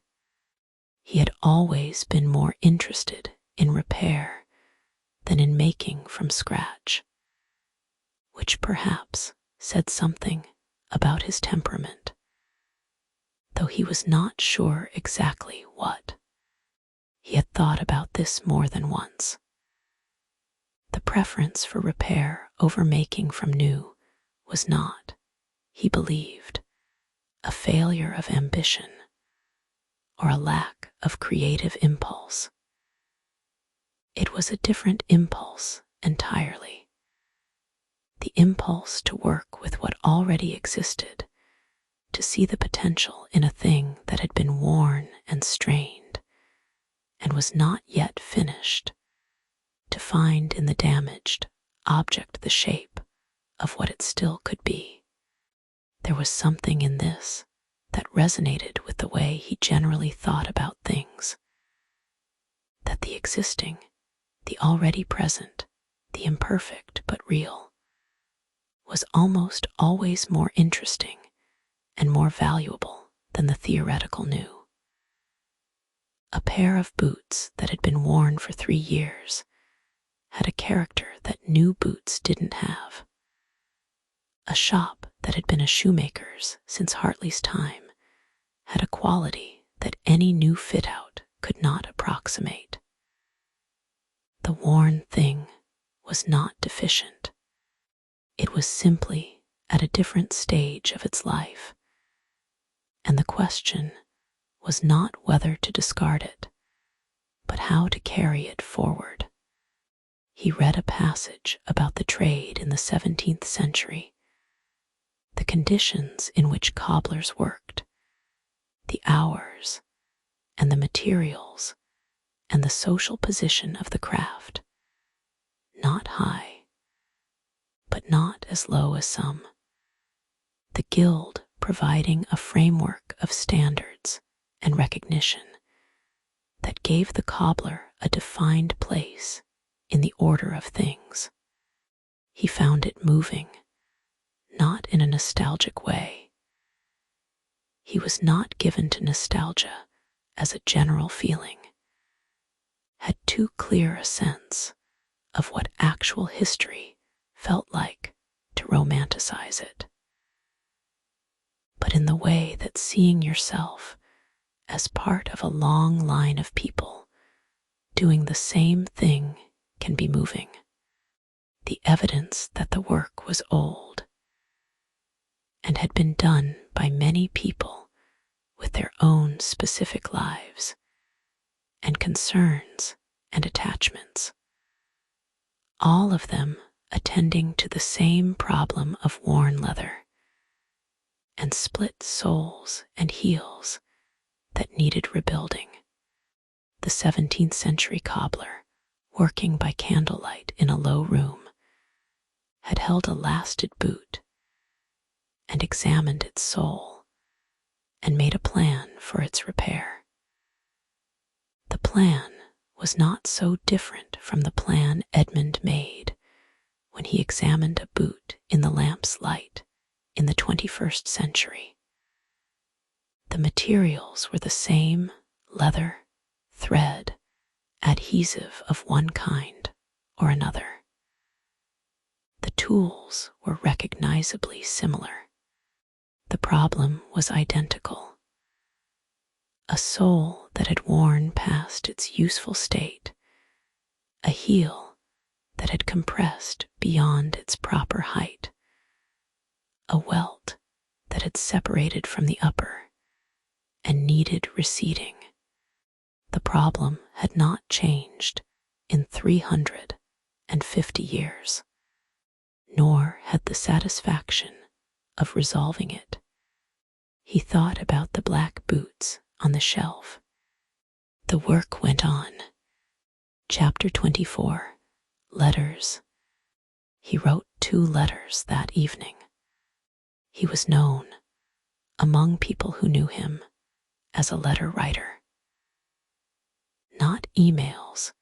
He used email for the necessary communications of business and the few situations where speed was required. But for the kind of correspondence he valued, he wrote letters on paper in longhand, which he had not abandoned when the world moved on from it, and had no intention of abandoning now. He had good handwriting, the kind that came from caring about it, and he had good paper. And he had a pen he had used for 12 years that he would mourn if he lost, with the specific, disproportionate grief that one reserves for objects that have become part of one's daily practice. The first letter was to his daughter. She was 33 and lived in Edinburgh, where she worked in the administration of a university, and had, he was given to understand, a full and happy life of which he saw only the portions she shared with him in her own letters, which were frequent and long, and told him a great deal about what she thought and felt, and what she was reading, and what the city was like in each season. He had read all of these letters more than once, which she did not know. He kept them in the drawer of his desk, in a bundle held with a rubber band. And occasionally, when time permitted and the inclination arose, he went back to earlier ones and read them again, finding in them things he had not caught on the first reading, the same experience he had with good books. Her name was Alice, which had been her mother's choice, and which he had agreed to without any particular reservation. Though he had liked the name less in the abstract than he had come to love it in the specific, once it had attached to a specific person. He wrote to her about the week, the boots he was working on, the Wednesday rain, George's visit, and Moira's dinner invitation. He wrote about the book he was reading, knowing she would be interested, and included a sentence from the Cordwainer chapter that he thought she would appreciate. He wrote about the woman and the dark red shoes, not with any narrative purpose, but simply because it was part of the day, and she liked the accounts of the shop.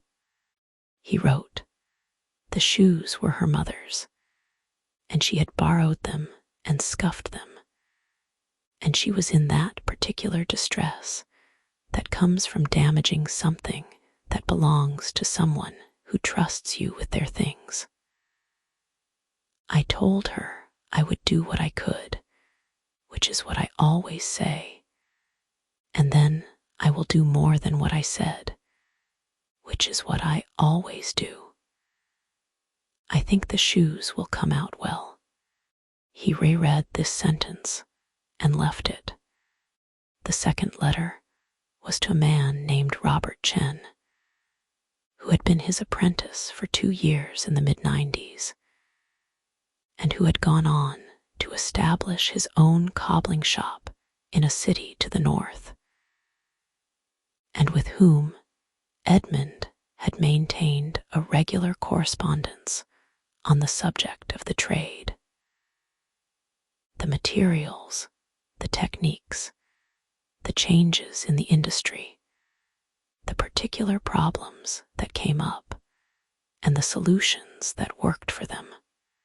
This letter was more technical, a discussion of a new adhesive he had been trying, and a question about a leather source Robert had mentioned in his last letter. It was, in some ways, more like a professional journal than a personal letter, but they had always written this way, had always treated the trade as worthy of serious discussion, and Edmund valued these letters as evidence that there were other people for whom this was true. He sealed both letters and left them on the table for the morning post. The radio was still playing something slow, a piano piece he didn't recognize, measured and calm. The rain on the window. The flat warm around him. He went to bed at 10, which was his habit. He did not lie awake. He had not, for many years, been a person who lay awake. He lay down, and the day arranged itself behind him, and the sound of the rain arranged itself around him, and within a few minutes the arrangement was complete, and he was asleep. Chapter 25. Morning. He woke at 6:30, which was also his habit. The flat was gray with the early light of a November morning, which was not much different from the late light of a November evening, except that it was lighter at the top and darker at the edges, a quality of light that was all potential rather than completion. The rain had stopped in the night. The window glass was clear, and the street below, visible in strips through the curtain gap, was dry except where the drainage had not quite cleared. He lay for a moment in the not yet light, in the specific warmth of a bed that has been occupied all night and has reached a perfect thermal equilibrium, and he listened to the quiet. The quiet of early morning was different from the quiet of the shop. The shop's quiet was inhabited. It had the presence of the work in it, the tools and the materials, and the accumulated small sounds of a working day. The flat's early morning quiet was empty in a more complete way, the night's silence lingering, not yet displaced by the sounds of the waking town. He liked both kinds of quiet. He got up and made tea, the same pot, though the morning ritual was slightly different from the afternoon's. The water not yet quite at the boil when he poured it, which was a mistake he made only in the morning, and which he accepted as one of the compromises of the early hour. He drank the tea in the kitchen, standing, looking at the window where the gray light was slowly brightening. The rooftops of the buildings opposite were dark and wet at their edges, where the gutters had accumulated overnight rain, and a pair of pigeons were conducting some negotiation on the ridge tile of the building directly across, their gray shapes barely distinguishable from the gray of the slates. He made toast. He read the first few pages of the history of trades, which he had left open on the kitchen table. He ate the toast and drank the tea and read about the joiners' guilds of the 17th century, and the morning proceeded. Chapter 26. Opening the shop. He reached the shop at 9:10. The lane was as it always was in the morning, slightly different from the evening, the light coming at a different angle, catching the west-facing wall of the building across the lane in a pale, clear way that it never did in the afternoon.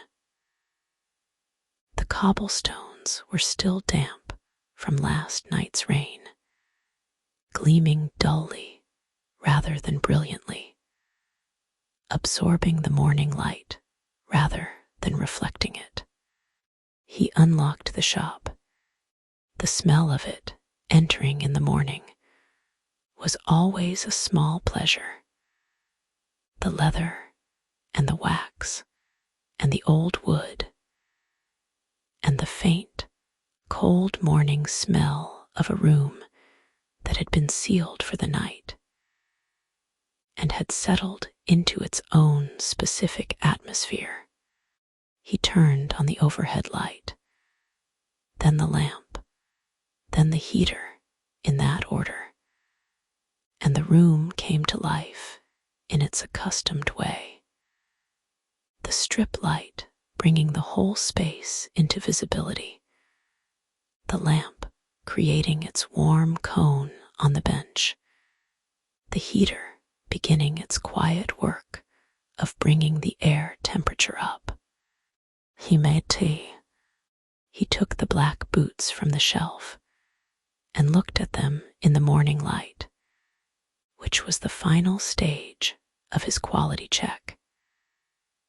He always looked at finished work twice, once in the evening and once in the morning, because the lamp's warm light was forgiving in ways the morning's colder light was not, and he wanted to know what both lights said. The morning light said good. He put them back on the shelf and settled at the bench.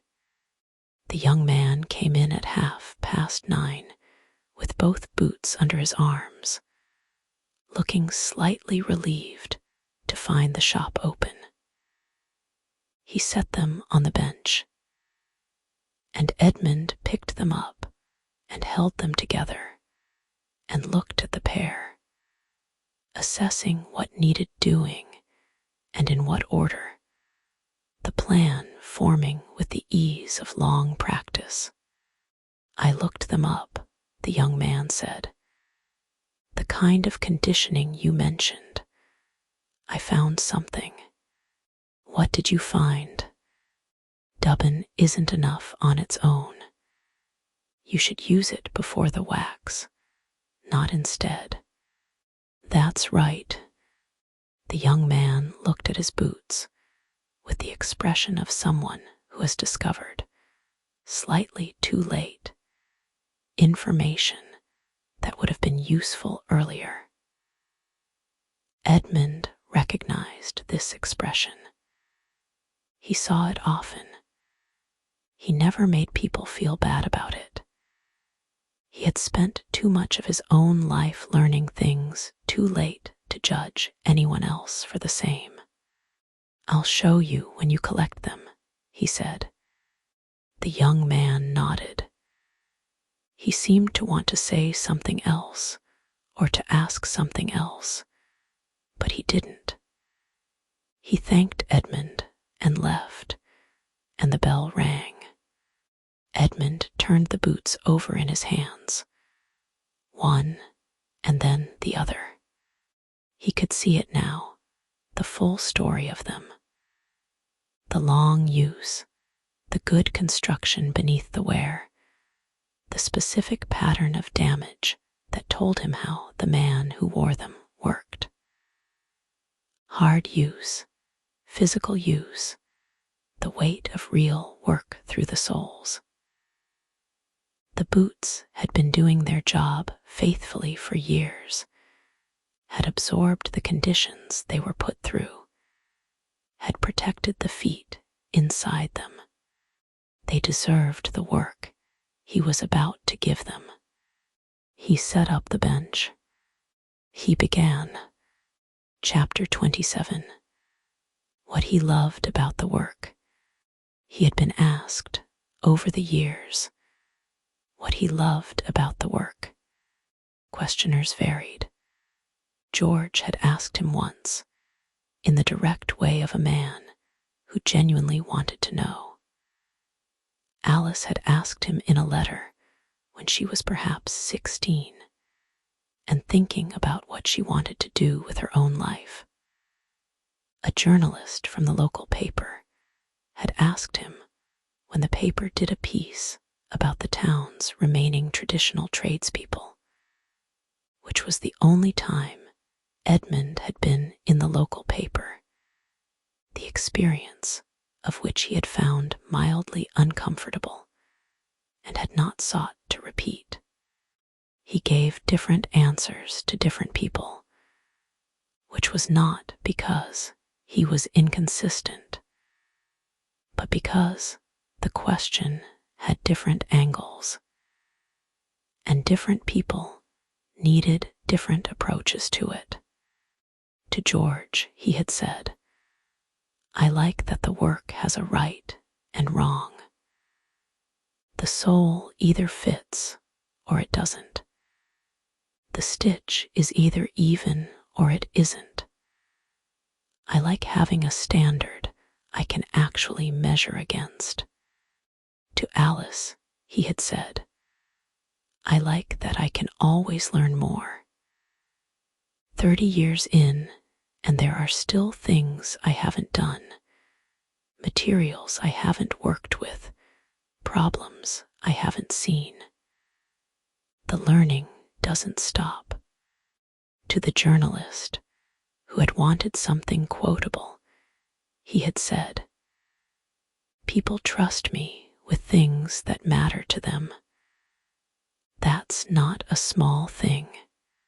All of these were true, but there was something underneath all of them that he had never said to anyone, not because he was protective of it, but because it was difficult to say without sounding either mystical or sentimental, neither of which was his register. The thing he loved, underneath all the other things he loved, was the continuity, not nostalgia, not looking backward, not wishing for some earlier version of the world. The specific sense that what he was doing was part of something that had been going on for a very long time and would continue after he stopped.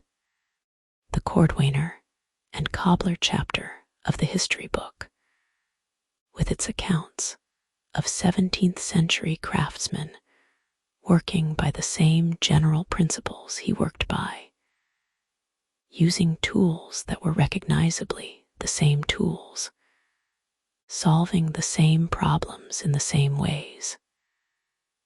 This was not an abstract or academic pleasure.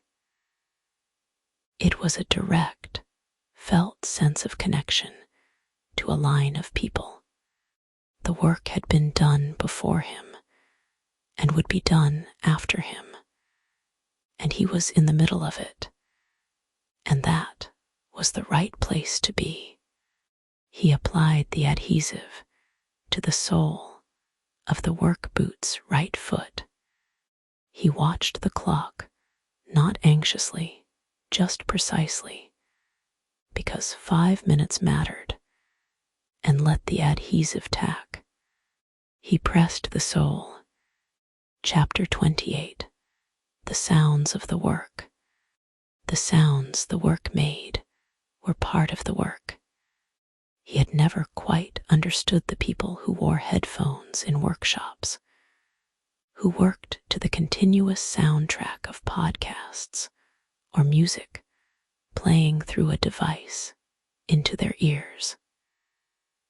He understood the desire, the long hours of repetitive work, the sense that the mind needed something else to occupy it. He simply did not share it. The sounds of the work were, for him, information. The particular tone of the awl on different leathers told him about the leather's density. The sound of the hammer on a nail told him when the nail had seated and when it hadn't. The whisper of the thread through the channel told him about the tightness of the stitch.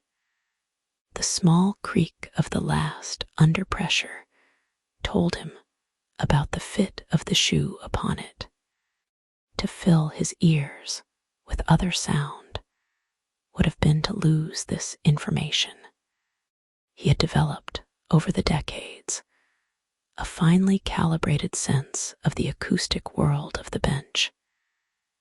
He knew what the work sounded like when it was going right, and he knew when the sounds changed, when the leather resisted differently, when the adhesive had not set correctly, when the last was shifting under the pressure of the lasting iron. These were small things, detectable only if you were listening. He was always listening. The knife on the sole leather made a whisper and resistance sound. The blade finding the angle and the leather yielding to it, with just enough resistance that you knew the leather was right.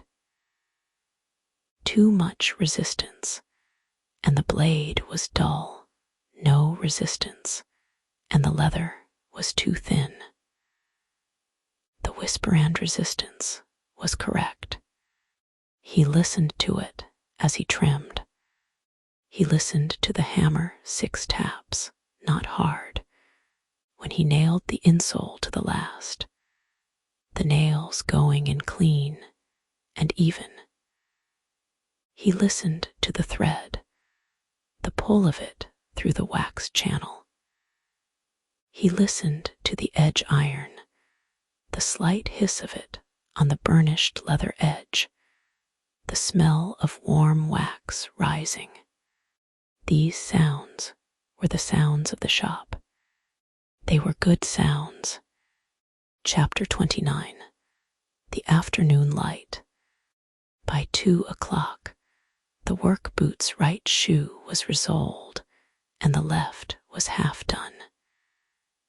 And the afternoon light was doing the thing it did in November, coming at the lane at its low angle, and lighting the ochre render of the building opposite with a warmth that was briefly, daily, extraordinary. Edmund paused in his work to look at it. He did this every time it happened, which was most days in the months from October to February, the window of months when the sun was low enough to angle into the lane at this particular hour. It did not last more than 20 minutes.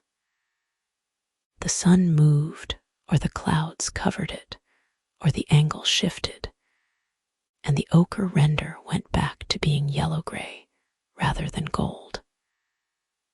But while it lasted, it was worth seeing. He watched it for a minute, his hands still, his tea getting cold. Then the cloud came over, and the light flattened, and he went back to his stitching. He thought about Alice in Edinburgh, where it was probably raining too. He thought about Robert Chen in his shop in the north, doing the same work under the same overcast sky.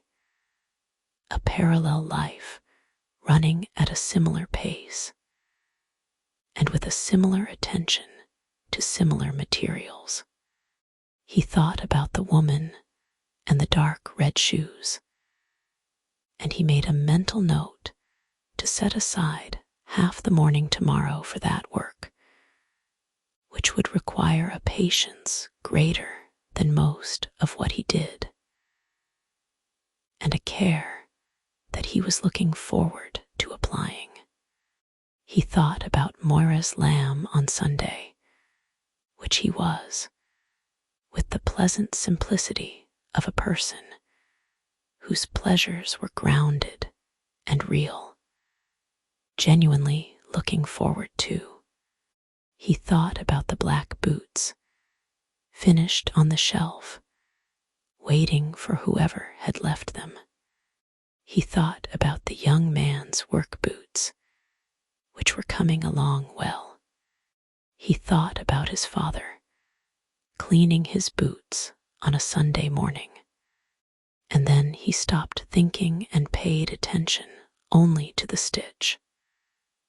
The push of the awl, the channel opening in the leather, the thread going through, the thread drawing tight, the small, particular sound of it, perfectly right. Chapter 30. Monday's Customer. On Thursday afternoon, at 4:10, a woman came in. She was perhaps 45, in a coat he recognized as the kind that someone bought because it was warm and well made and expected to last many years. And she wore it with the ease of someone for whom this was true. She had dark hair, gray at the temples, and she came through the door without hesitation, which told him she had been here before. She looked at the shelf immediately. He watched her see the black boots. Something moved across her face, not surprise, not exactly, but a kind of arrival, the expression of someone who had been hoping for something and has found it. She walked to the shelf and picked up the right boot and held it, turned it over, ran her thumb along the new sole, the way Mrs. Patel had run her thumb along the court shoes. "Good," she said. "You dropped them Monday," he said. "I did." She looked at the heel rebuild. "You've done the shank, too." He'd found, on closer examination, that the shank in the right boot had been weakening, and he had reinforced it before resoling, which was additional work that he had not mentioned on the ticket because there had been no ticket. It needed it. She put the boot down and picked up the left. She was thorough in her examination, more thorough than most, which told him she understood what she was looking at. "What do I owe you?" she asked. He named a figure. She looked at him, not in a challenging way, in an assessing way, the look of someone who is checking a figure against their own estimate of what the work was worth. "That's not enough," she said. "It's what I charge. The shank rebuild is additional work. I know that." A pause. She reached into her pocket and put down the amount he had said, and then, after a moment, added an additional amount that she placed beside the first without comment. He looked at both amounts and did not say anything. The additional amount was not unreasonable for the additional work. He put both in the cash tin. She picked up the boots, one under each arm.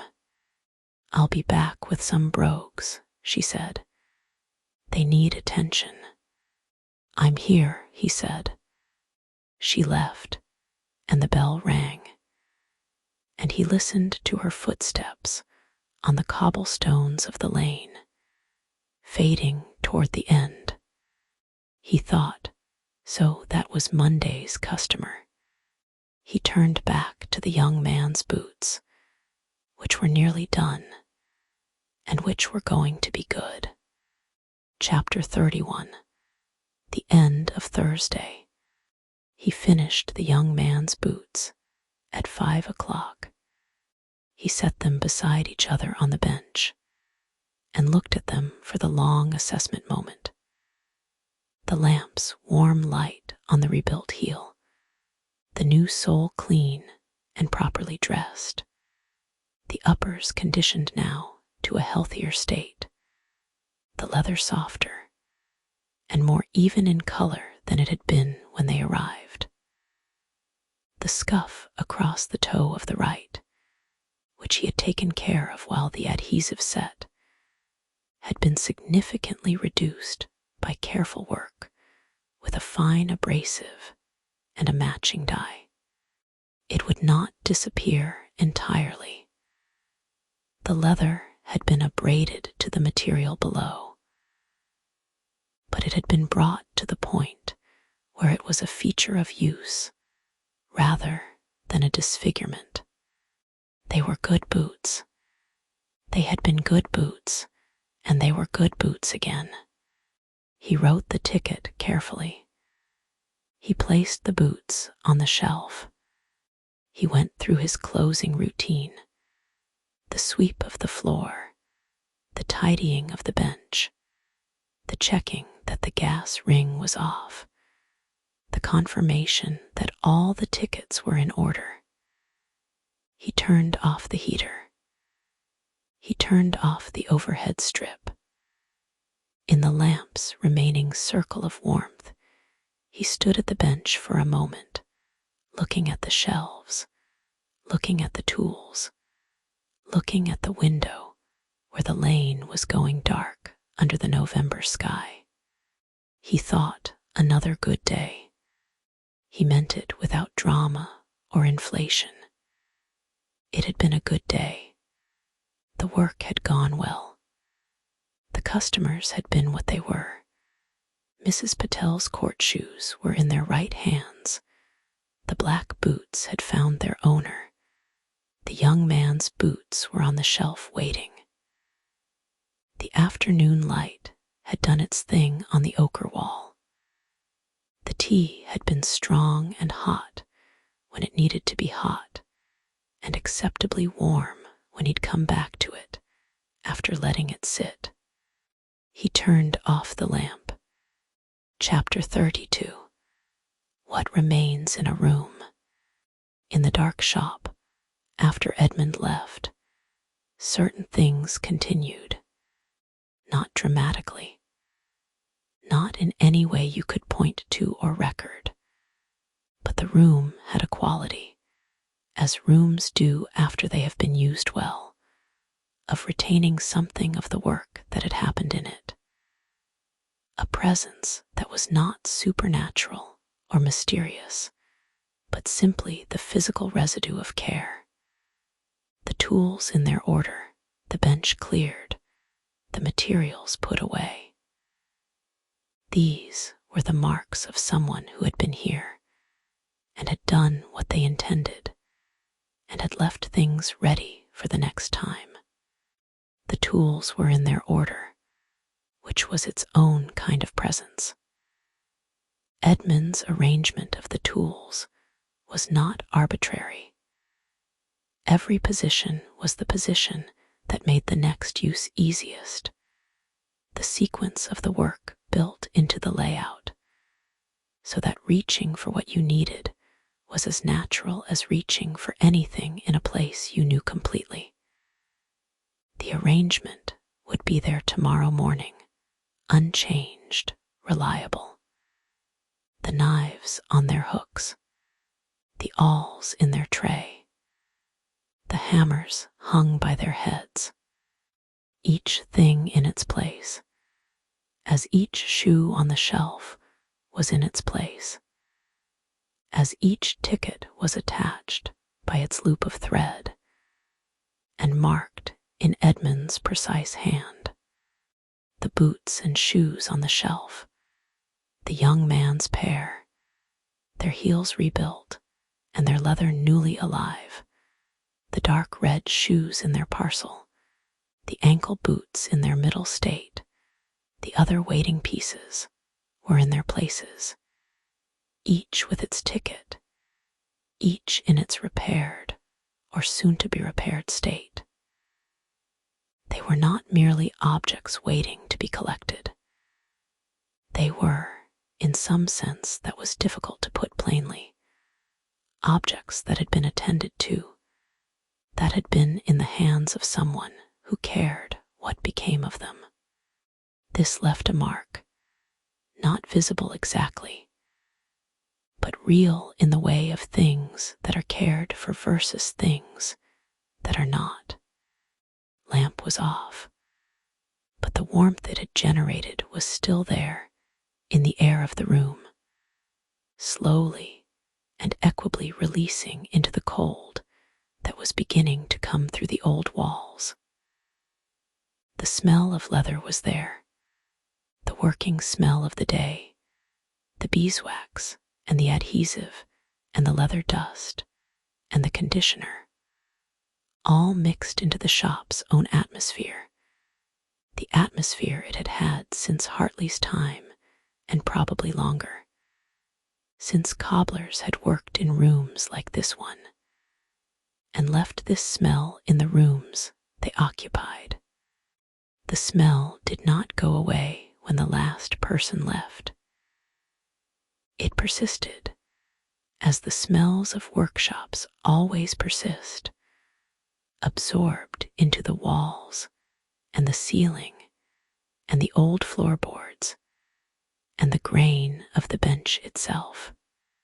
The window, dark from inside, but illuminated from without by the lane street lamp, showed the lane in its evening state, the cobblestones gleaming from the earlier rain, the building across the way lit at its upper windows, where lives were being lived in their ordinary privacy.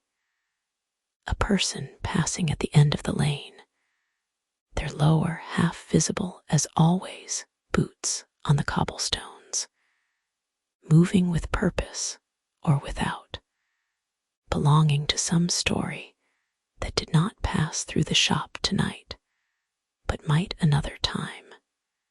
The boots on the cobblestones, someone somewhere wearing them. This was the continuity, not the grand continuity of history, not the Cordwainer chapter's centuries of craft, though that was part of it. This more immediate continuity, the boots being worn that Edmund had repaired, the shoes being worn that he had resoled, the heels he had rebuilt carrying someone through their ordinary day, the leather he had conditioned softening under the warmth of a foot that would not know it had been conditioned, but whose owner would know dimly and without conscious thought that the boot felt right today, felt the way it was supposed to feel, and would reach for it again tomorrow morning without hesitation. This was what the work produced, not the shoe on the shelf, the shoe on the foot, the shoe in use, doing what it was made to do, carrying a person through their life in the small, foundational way that a good pair of shoes carries a person through their life.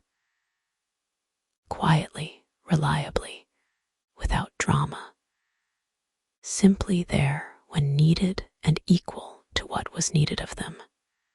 Edmund Farrow, in his flat above the ironmonger's, ate his soup and listened to the radio, and did not know he was thinking about any of this, because it was not thought exactly. It was more like the hum of a machine that has been running well all day, the background note of a system that is functioning as it should, barely audible but present, a kind of contentment that did not need to be named to be real. Outside the shop window, The shoe tree held its shape against the dark. The lane held its quiet. The rain, if it was still raining. And perhaps it was, barely, a whisper of it in the air. More moisture than drops fell on the cobblestones without urgency and ran in its old channels toward the drain at the corner, and from there into the river, and from there into whatever came next. Everything that needed doing had been done today, and tomorrow the work would begin again, and this was good. Chapter 33. Friday morning. He came back at 9 on Friday, and the work began again. The day was clear, no rain, which was unusual for the week, and the light that came into the lane was sharp and cold and direct. A kind of light that made everything look very specific and clean.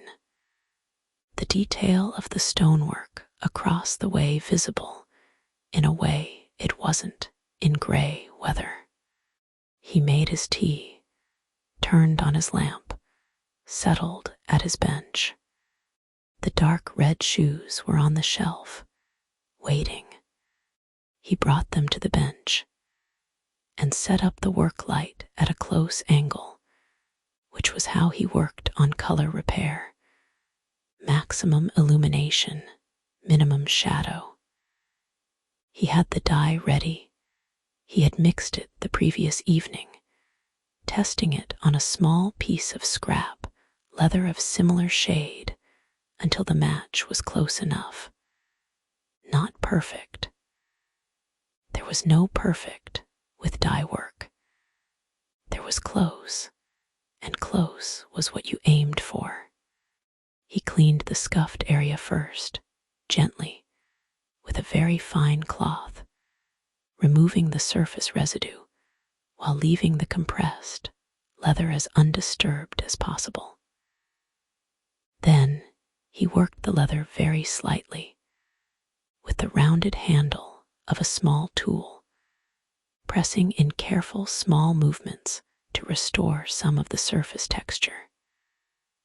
The compression of the scuff had flattened the leather's grain, and while he could not entirely restore it, he could reduce the flatness to something that was less conspicuous. He applied the dye. He worked in tiny amounts, building the color in layers, each layer drying before the next, working the application in small circular movements that followed the grain of the leather and would help the color sit naturally. It was slow work. It was not dramatic work. It required the specific patience of someone who understood that this kind of repair could not be hurried without ruining it, and who had no impulse to hurry. Through the window, the lane was in its Friday morning state. More traffic than Thursday. People moving with the slight urgency of end-of-week errands. The greengrocer across the way was taking in a delivery. The boxes carried through the door one at a time by a young man with a prodigious efficiency. Edmund watched this briefly, between dye applications. He thought, that young man moves well. Good posture, center of gravity low, the weight of the boxes carried close to the body. He would not have back trouble from that work. He went back to the shoe. Chapter 34. The repair. By 11 o'clock the dye was in. 5 layers of it, each built so gradually that the transition from the undamaged leather to the repaired area was, even in the sharp morning light, nearly seamless. He looked at it through a small magnifying glass. Close up, if you knew what you were looking at and knew the shoes well, you could see it. The grain in the repaired area was slightly more uniform than the grain on either side. The original leather had a slight randomness to its grain, the natural quality of good hide, and the repair area had lost some of this randomness in the leveling process. Someone who looked very closely would see this. Someone who was not looking for it would not. He thought about what the woman had said. She's very particular about her shoes. He applied a finishing conditioner over the entire upper of both shoes, working it in evenly, which would serve two purposes. It would give the shoes the same finish from toe to heel, disguising the difference in surface quality between the repaired and unrepaired rheas, and it would feed the leather, which had been slightly dry. The shoes had not been conditioned in some time. They responded to the treatment, darkened slightly, gained that quality of aliveness that well-conditioned leather had. He buffed them gently with a soft cloth. He held the left shoe under the light. He looked at where the scuff had been.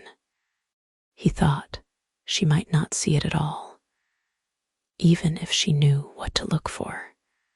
He was not certain of this. He was rarely certain of anything where other people's powers of observation were concerned, because he had learned over decades that people were capable of seeing things you expected them to miss, and missing things you expected them to see.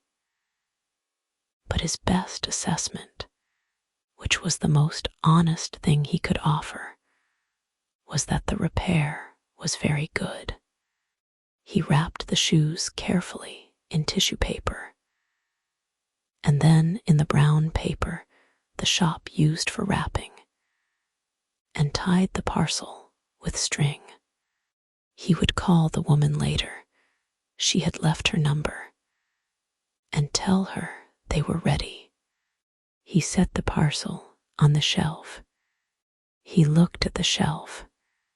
He thought about the woman coming to collect them, carrying them home to her mother, who was very particular about her shoes. The moment of return that this simple parcel contained. He did not know how the mother would look at the shoes, or whether she would see what had been done, or how the woman would feel in the moment of return. He did not need to know. The shoes were as good as he could make them. What happened next was not his business. He had done his part. Chapter 35. The week's end. The young man came to collect his boots on Saturday morning. He came in with the same slight uncertainty he had shown on Wednesday, the same quality of not quite knowing the protocol. And Edmund guided him through it in the way he guided all customers who were new to the experience. Simply and without condescension, showing him the work, explaining what had been done and why. He showed him the heel rebuild on the right boot, the rebuilt contour of it, explained why it mattered for the gait that the heel was at the correct angle and the correct height. He showed him the sole, the stitching. He showed him the work on the toe scuff of the right boot. Then he took a small tin tin of conditioner from the shelf and showed him. "Clean first," he said, demonstrating with a soft cloth on the upper of the boot. "Then this, while the leather is still slightly damp. Work it in, not too much at once, small amounts." He applied the conditioner in the circular motion. "Let it absorb. Don't wipe it off. You want it to go into the leather, not sit on the surface." The young man watched carefully. He had the expression Edmund liked, not passive, not performing engagement, but genuinely attending. "Then if you want them shiny, which you probably don't, for work boots, a wax polish over the top. But for these, the conditioner every few months is enough." "Every few months," the young man repeated. "They'll last you years. These are good boots, or they will be." He paid without argument. He took the boots and held them, one in each hand, feeling the weight, which was slightly different from how they'd been. The new sole was marginally heavier than the old, worn sole. He seemed to be adjusting to this, recalibrating. "Thank you," he said. He paused at the door. "She was right, my friend." "She usually is," Edmund said, since he didn't know who the friend was, but felt this was a reasonable thing to say about a person who had sent someone here. The young man smiled, a real smile, the kind that had something specific behind it, and left. Edmund went back to the bench. Chapter 36. Saturday afternoon. By 3 o'clock on Saturday, the rain had returned. Not the November mizzle of Thursday evening, the proper kind, the steady, committed rain that had characterized Wednesday. It arrived with some noise on the window, announced itself, and settled in. He made tea. He was working on a pair of ankle boots. A woman's pair, well made, the kind of thing that came in for a risole every few years and always left in good order. Their owner clearly understanding that investment in repair was investment in continuity, that the boots she had were better than anything she might easily replace them with. He liked working on pieces like this. There was no drama in them. The repair was clear, the leather good, the challenge modest and satisfying. He stitched the welt. Outside, the rain tapped on the window. He thought about Alice in Edinburgh, whether it was raining there too. He thought about Sunday, Moira's lamb, George's large, comfortable house, and the maps on the hallway wall, and the warmth of a table shared with people who had known you for long enough to make the evening easy. He thought about the dark red shoes, their parcel on the shelf, waiting. He thought about the week, the boots he had mended, the people who had brought them, the conversations that had been brief or long or silently comfortable. Mrs. Patel and her court shoes, the young man with his single boot becoming a pair, the woman with her mother's shoes and her distress and her gratitude, George in his corner chair with his hat on his knee.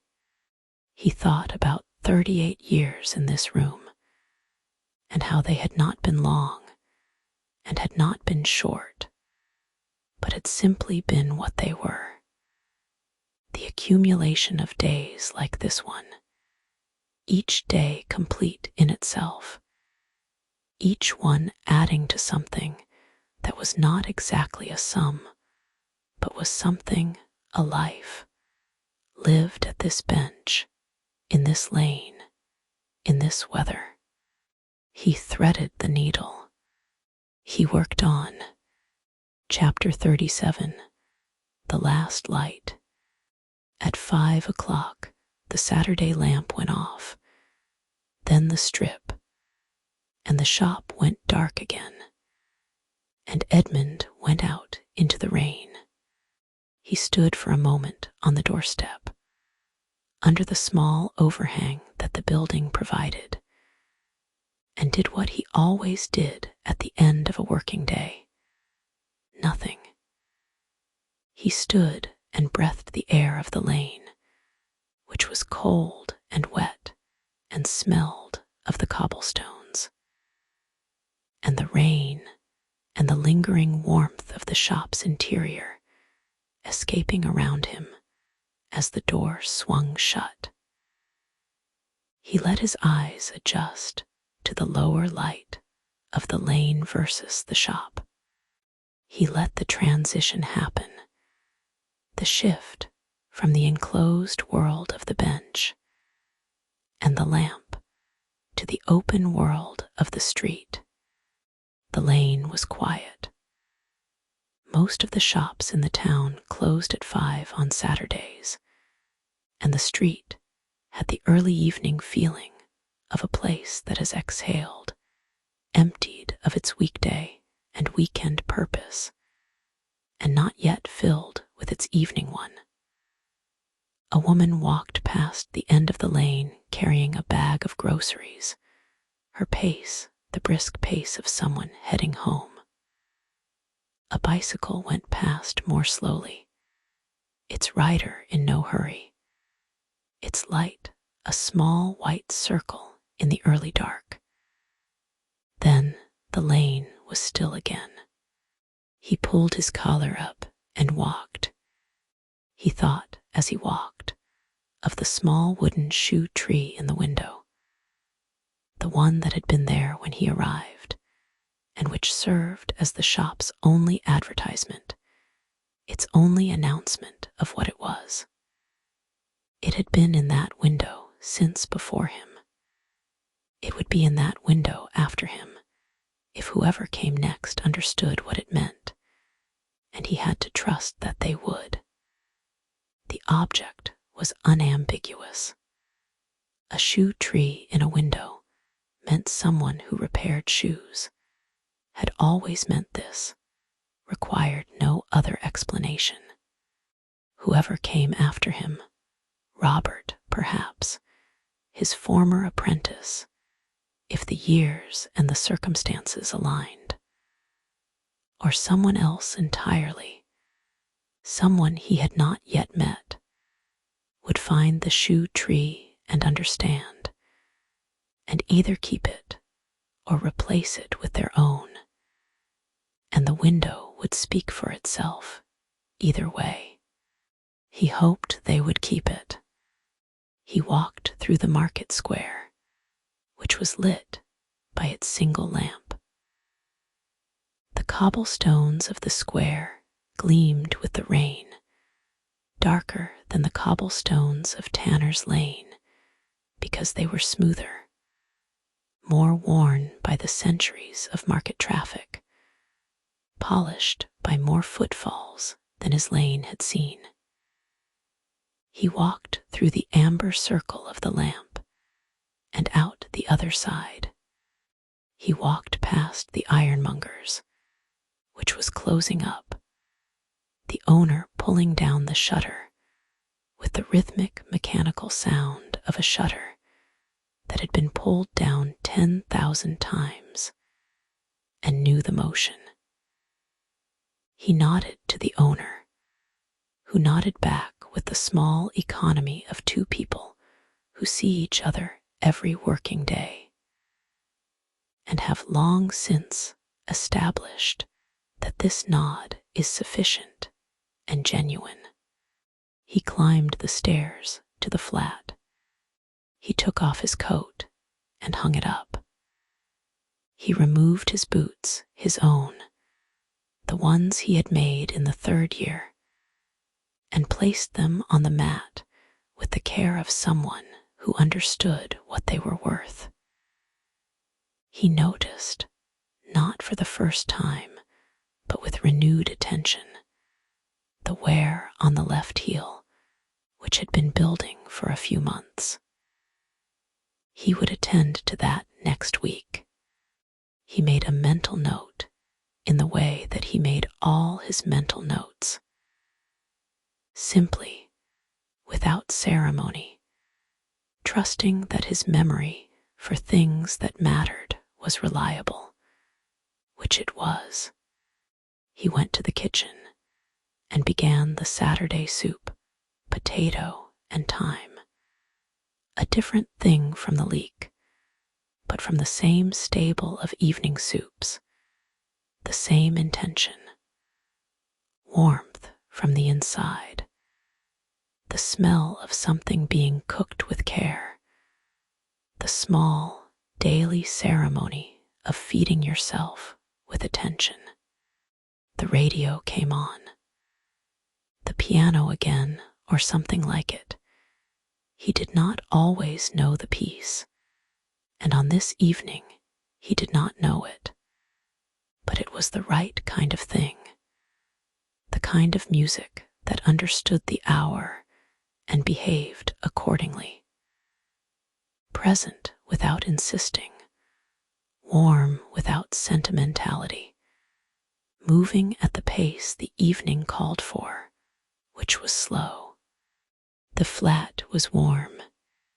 He stood at the stove and stirred the soup and listened to the piano and looked at the rain on the window and thought about nothing specifically for a while, or rather, thought about everything at a level too low to be called thought, the mind turning over the week's material without agenda, visiting the black boots and the dark red shoes, and the young man's rebuilt heels, and the Cordwainer chapter, and Sunday's lamb, with the same gentle, aimless attention, setting each thing down, and moving to the next the way. The rain moved from cobblestone to cobblestone in the lane, finding its level, taking its time. Outside, the rain came down on Mill Street and on Tanner's Lane, and on the cobblestones that were older than any of this, older than the shop and the flat and the names of everything, wearing smooth under the rain the way they always had and always would. Chapter 38, Sunday morning. He woke early on Sunday. The light in the bedroom was different from the weekday light. Not so much different in quality. It was still November, still gray, but different in its meaning. The particular quality of a Sunday morning's light, which is a light without requirement, a light that asks nothing of you. He lay for a while, listening. The rain had stopped in the night again. The town was quiet, the deep, sustained quiet of Sunday morning, which was unlike any other quiet because it had the quality of being collective, shared, the quiet of many people at the same time, releasing the same pressure, and filling the same space with the same slow breathing. He thought about the shop, not about any specific work. There was no work today. The shop was closed on Sundays, had always been closed on Sundays, which was a decision he had made at the beginning and had not reconsidered. He thought about it simply, the way you think about a place you love, its dimensions and its smell, the bench and the tools and the window with the rain and the lamp. The shoe tree in the window. He thought 38 years.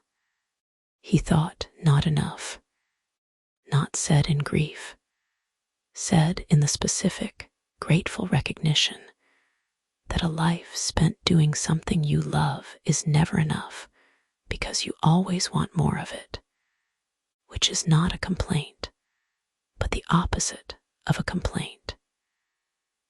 He wanted more Tuesday afternoons and more Wednesday evenings with the rain on the glass, and more Thursdays with the work going well, and more Saturdays when the light came just right through the window and lit the ochre wall to gold. He wanted more conversations with Mrs. Patel about objects, and more Wednesday afternoons with George in the corner chair, and more letters from Alice about Edinburgh. He would have what he would have. Today he had Sunday. He got up and made tea. Chapter 39. The walk to George's. He walked to George and Moira's at 1:30, the time he had been told to arrive, the time that always corresponded to the soup being served. The town on a Sunday afternoon in November was its most itself, the quiet of it, the settled, particular quiet of a day without purpose that had found its own purpose in simply being. The shop fronts were dark, and the cafes were mostly closed, and the few people he passed were walking in the manner of Sunday walkers, which was unhurried and slightly contemplative, as if the suspension of the week's requirements had freed them to be where they were rather than where they were going. He passed Tanner's Lane. He looked down it. The shop was dark, of course, but the shoe tree was in the window, visible even from the end of the lane. The small, round shape of it against the dark interior, the wood catching what light there was with the warm color of old honey. He looked at it for a moment. Then he walked on. George's house was 10 minutes from the shop. He arrived at 20 past, early, which George answered the door for with the same good-natured observation he made every time Edmund arrived early. Train was early, I see. It's not far, Edmund said. The house was warm and smelled of the lamb that had been going since morning, long cooked, the kind of lamb that fell from the bone, that had spent enough hours in the oven to have broken down its own resistance and become tender in the way of things that have given themselves over entirely to a process. Moira was in the kitchen, efficient and calm, the calm of someone who had cooked this meal many times and had no anxiety left about it. They ate at the table, the three of them. The soup first, a white bean soup, very good, which Moira made with rosemary from the pot in the garden that persisted through all weathers. And then the lamb with its accompaniments, roast potatoes and a green vegetable, bread to mop with. Edmund ate with attention, he listened to George talk about the maps. There was always, at these dinners, a portion given to George talking about maps, about something he had read or seen or thought about.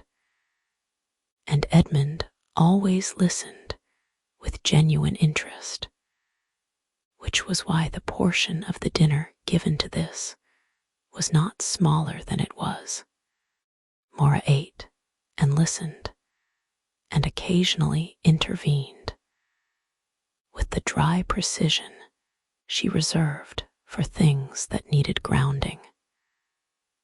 Facts, corrections, the gentle deflation of any tendency toward the florid that George's enthusiasm occasionally produced. Edmund thought, at one point in the meal, that he was very lucky. He had thought this before. He would think it again. It was not a thought that came to resolution or needed to. It was simply the observation of someone paying attention to what was around them, noting that the thing around them was good. The lamb was very good. Chapter 40. Driving back through the evening. He walked back through the early dark at 5 o'clock, the afternoon having moved, with Sunday's characteristic willingness to pass without effort, from afternoon to evening without any particular drama. The lane was quiet. He walked down it, past the dark shop fronts, past the greengrocer's, which was closed and dark, past the door of his own shop. He did not stop. He walked to the end of the lane and turned left toward home. But he thought as he walked, tomorrow the backlog. The boots that had come in over the week, the new assessments, the beginning of the work that Monday always brought. The beginning of another week in the shop, another series of days at the bench, another sequence of Wednesday afternoons with the rain on the glass, and the lamp on the work, and the tea in the pot. He was looking forward to it, not in an anxious way, not with the forward-leaning urgency of anticipation. In the grounded, settled way of someone who knows what tomorrow holds, and finds that the knowledge is comfortable rather than burdensome. He knew what the bench would feel like in the morning, what the light would be, what the smells would come to him as he unlocked the door. He knew what the tea would taste like, and what the first hours of the week would require of him. He knew this the way he knew his own hands. He walked home through the November dark, his boots on the wet pavement, the street lamps throwing their amber circles at intervals, the town settling around him into the Sunday evening that would become the Monday that would become the week. The rain was beginning again. He listened to it on his coat, on his hat, on the pavement around him. Good. Chapter 41. What the lane holds.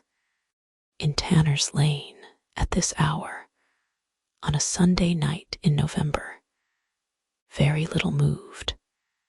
The street lamp at the corner did what it always did, burned its amber circle, held it against the dark, asked nothing. The cobblestones received the rain without complaint, as they had received it for 350 years, the water running in its familiar channels, finding the drain at the corner, making its way eventually to the river, and from there to wherever rivers went. The buildings on either side of the lane were dark at their lower floors, and lit in some of their upper windows. The rectangles of warm light that meant people in rooms, people in their evening, the private internal life of a town at night made briefly visible from outside. There was a light in the flat above the greengrocer's, where the negotiating pigeons roosted in the summer.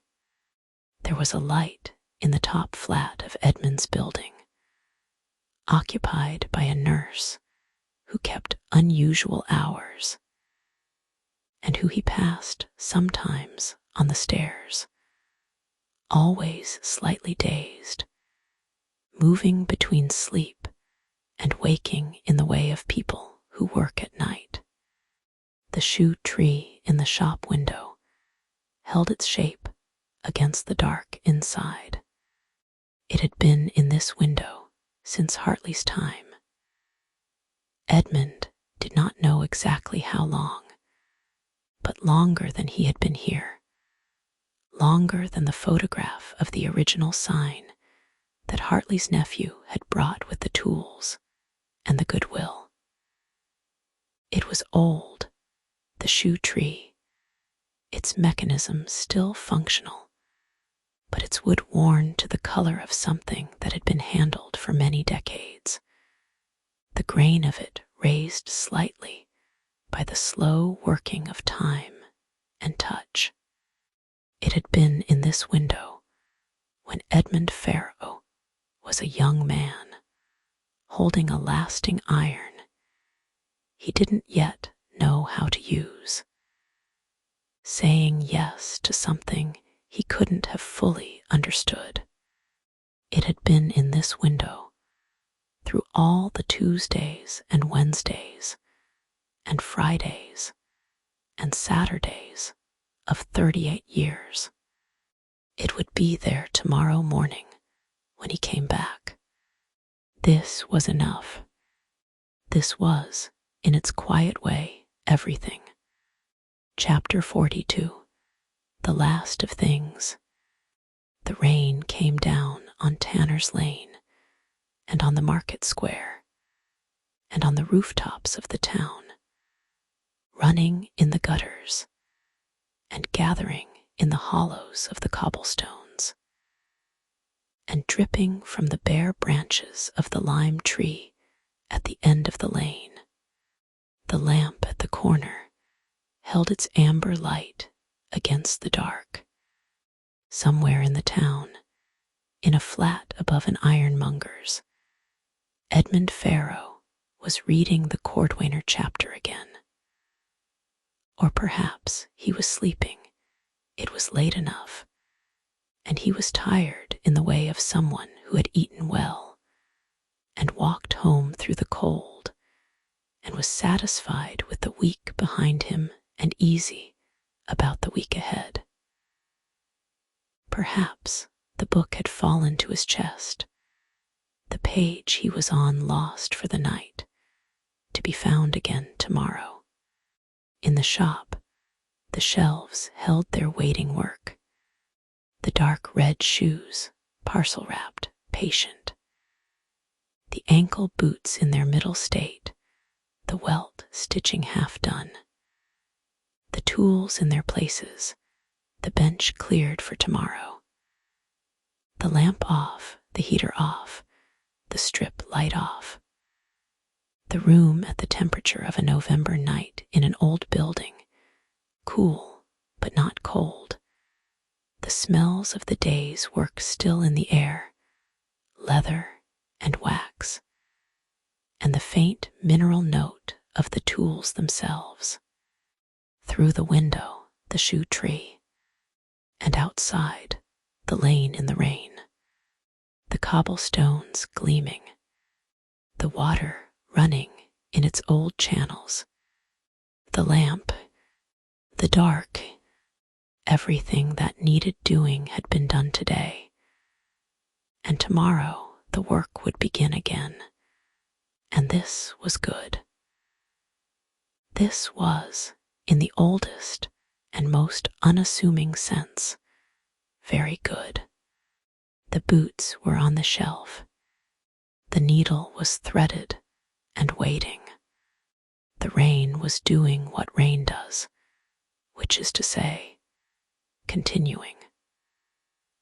Quietly, steadily, falling on old cobblestones and new pavements, and everything in between, finding its level, taking its time, asking nothing of anyone. This is the right sound to fall asleep to, if you can find it. The sound of rain on a lane in November, on cobblestones that have been there for 350 years, and will be there long after anyone now living has finished needing them. It is the oldest kind of patience. It does not hurry. It does not stop. It falls and runs and gathers and drains and falls again. The same rain in different water, the same lane in different light, the same shop behind its same window with the shoe tree in the glass, and the smell of leather and beeswax in the air, and the tools in their places, and the bench cleared for morning. And somewhere on the far side of sleep, the morning was already assembling itself. The cold, clear air of a Monday in November, the lamp coming on, the smell of the shop in the early hours before work has warmed it back to its daytime self. The first cup of tea steaming on the bench, the first boot of the week held up to the lamp's warm light, turned slowly, the plan forming as it always formed, easily, completely, without effort. The plan is already there. The tools are in their places. The lane is quiet. Not yet, not quite yet, for now there is only this: the rain and the lamp, and the night and the lane, and the quiet work of a town at rest, and the feeling familiar and true and entirely worth holding of a day lived at the right pace, at the right bench, in the right place. Rest easy. The lane will be there in the morning. The cobblestones will hold the lamplight.